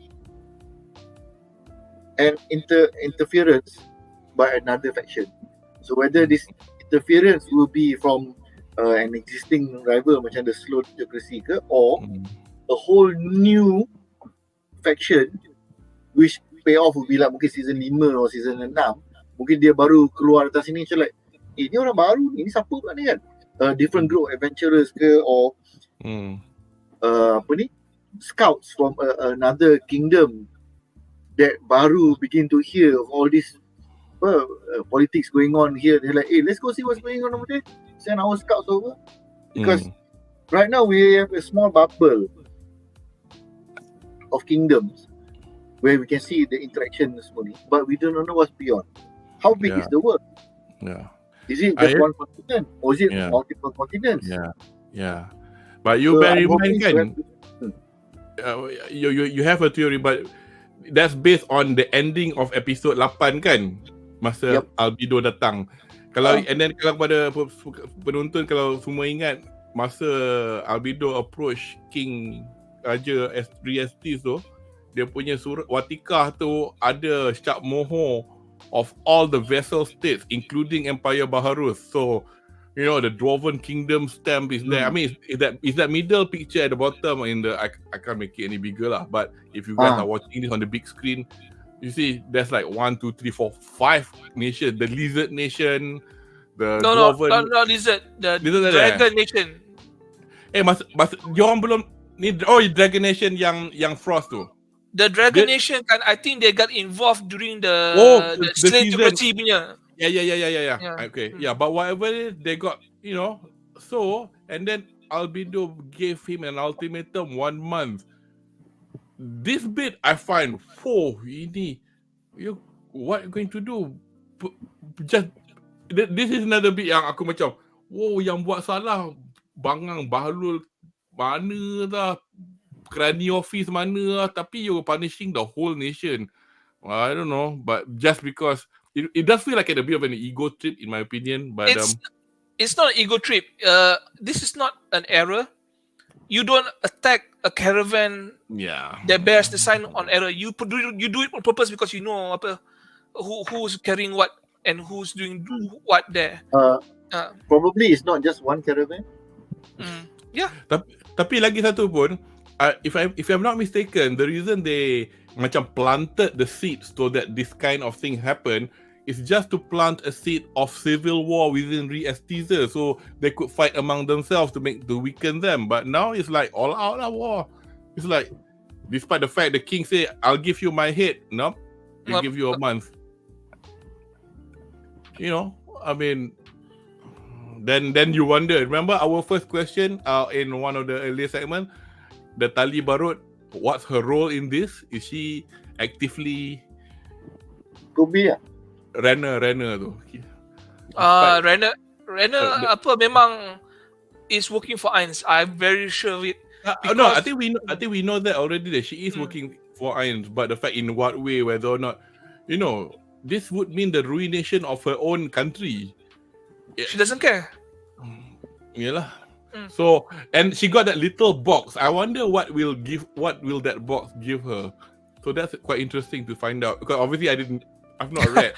There's Clive's testicles. You and your testicles. So anyway, have you guys got any other comments on the Harapan? Not really. Okay, I guess. My Harapan is I hope Hilma will join the Please Let Me Become Your Cruci Ainz Sama Club. Tak apalah, Hilma tak apalah. Hilma, Cygnus. Perempuan yang kena torture tu. Tak apalah. Tak apa. We need as many female chairs in this series. Kau tak nak Cocutus. Cocutus. Calculus dah ada buat dah. Tak Now ada, we're waiting for tak ada. Demi-Urge, Aura, Oh Mare. god. Sebastian. Which one is of the elf is the girl? Yang macam lelaki tu is the girl kan? Because the one with the skirt is the boy, right? Because they Yes. cross-dress. Because they cross-dress. The creator thought it was funny to make them cross-dress. In fact, one of the suggestions for to Irons for the utopian nation is we should make all children cross-dress.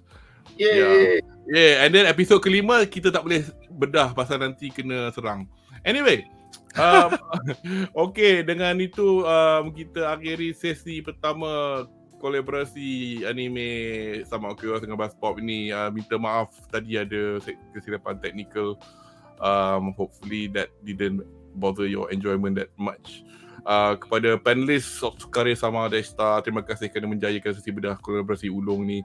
Kami berharap anda akan terus bersama kami dalam sesi pembedah siri-siri anime yang akan datang. Untuk siri Overlord ni kami akan menyambung sesi ulasan untuk episod 9 dan 10 di masa terdekat. Oleh itu nantikan pengumuman dari kami. Dan tak dilupakan siri-siri anime musim luruh atau Fall Season Anime 2022 akan bermula pada bulan Oktober dan kolaborasi SOC dan BuzzPop ini akan menyambung sesi review untuk season 6 Boku no Hero Academia atau Hero Acad yang akan disiarkan episod pertama untuk season 6 pada hari Sabtu 1 hari bulan Oktober dan juga core kedua musim pertama Spy Family. Trying not to be too ambitious, tapi oleh kerana fall season ni akan diangka dipenuhi dengan IP-IP yang agak gempak, kami juga mungkin akan memuatkan sesi bedah siri Chainsaw Man yang diadaptasi oleh studio MAPPA dari manga yang dikaryakan mangaka genius Fujimoto Tatsuki. This is minta lah dia punya hype tak lebih daripada apa yang ditunjuk, because ada orang cakap trailer dia boleh lah buat cantik, tapi we'll see. But diorang macam all out. Chairman MAPPA dah cakap kami nak buat semua Tatsuki Fujimoto punya works into anime, including his one-off macam Sayonara Eri, you know, that one about the manga, Fire Punch semua dia nak buat. Dia katalah nak buat. They are so impressed with him because a lot of people yang baca manga by Tatsuki Fujimoto does find his writing fantastic actually. So, seperti biasa nantikanlah pengumuman tarikh dan masa sesi bedah siri-siri ini dari kami pada akhir bulan September ni hopefully. So, anyway, itu saja dari kami. So, thanks very much Andri. And thanks very much again to Shaz. Dan saya Kudo Maharuzu. Signing off. Ijo desu. Mata to de. Okay, bye. Later. Bye. Bye.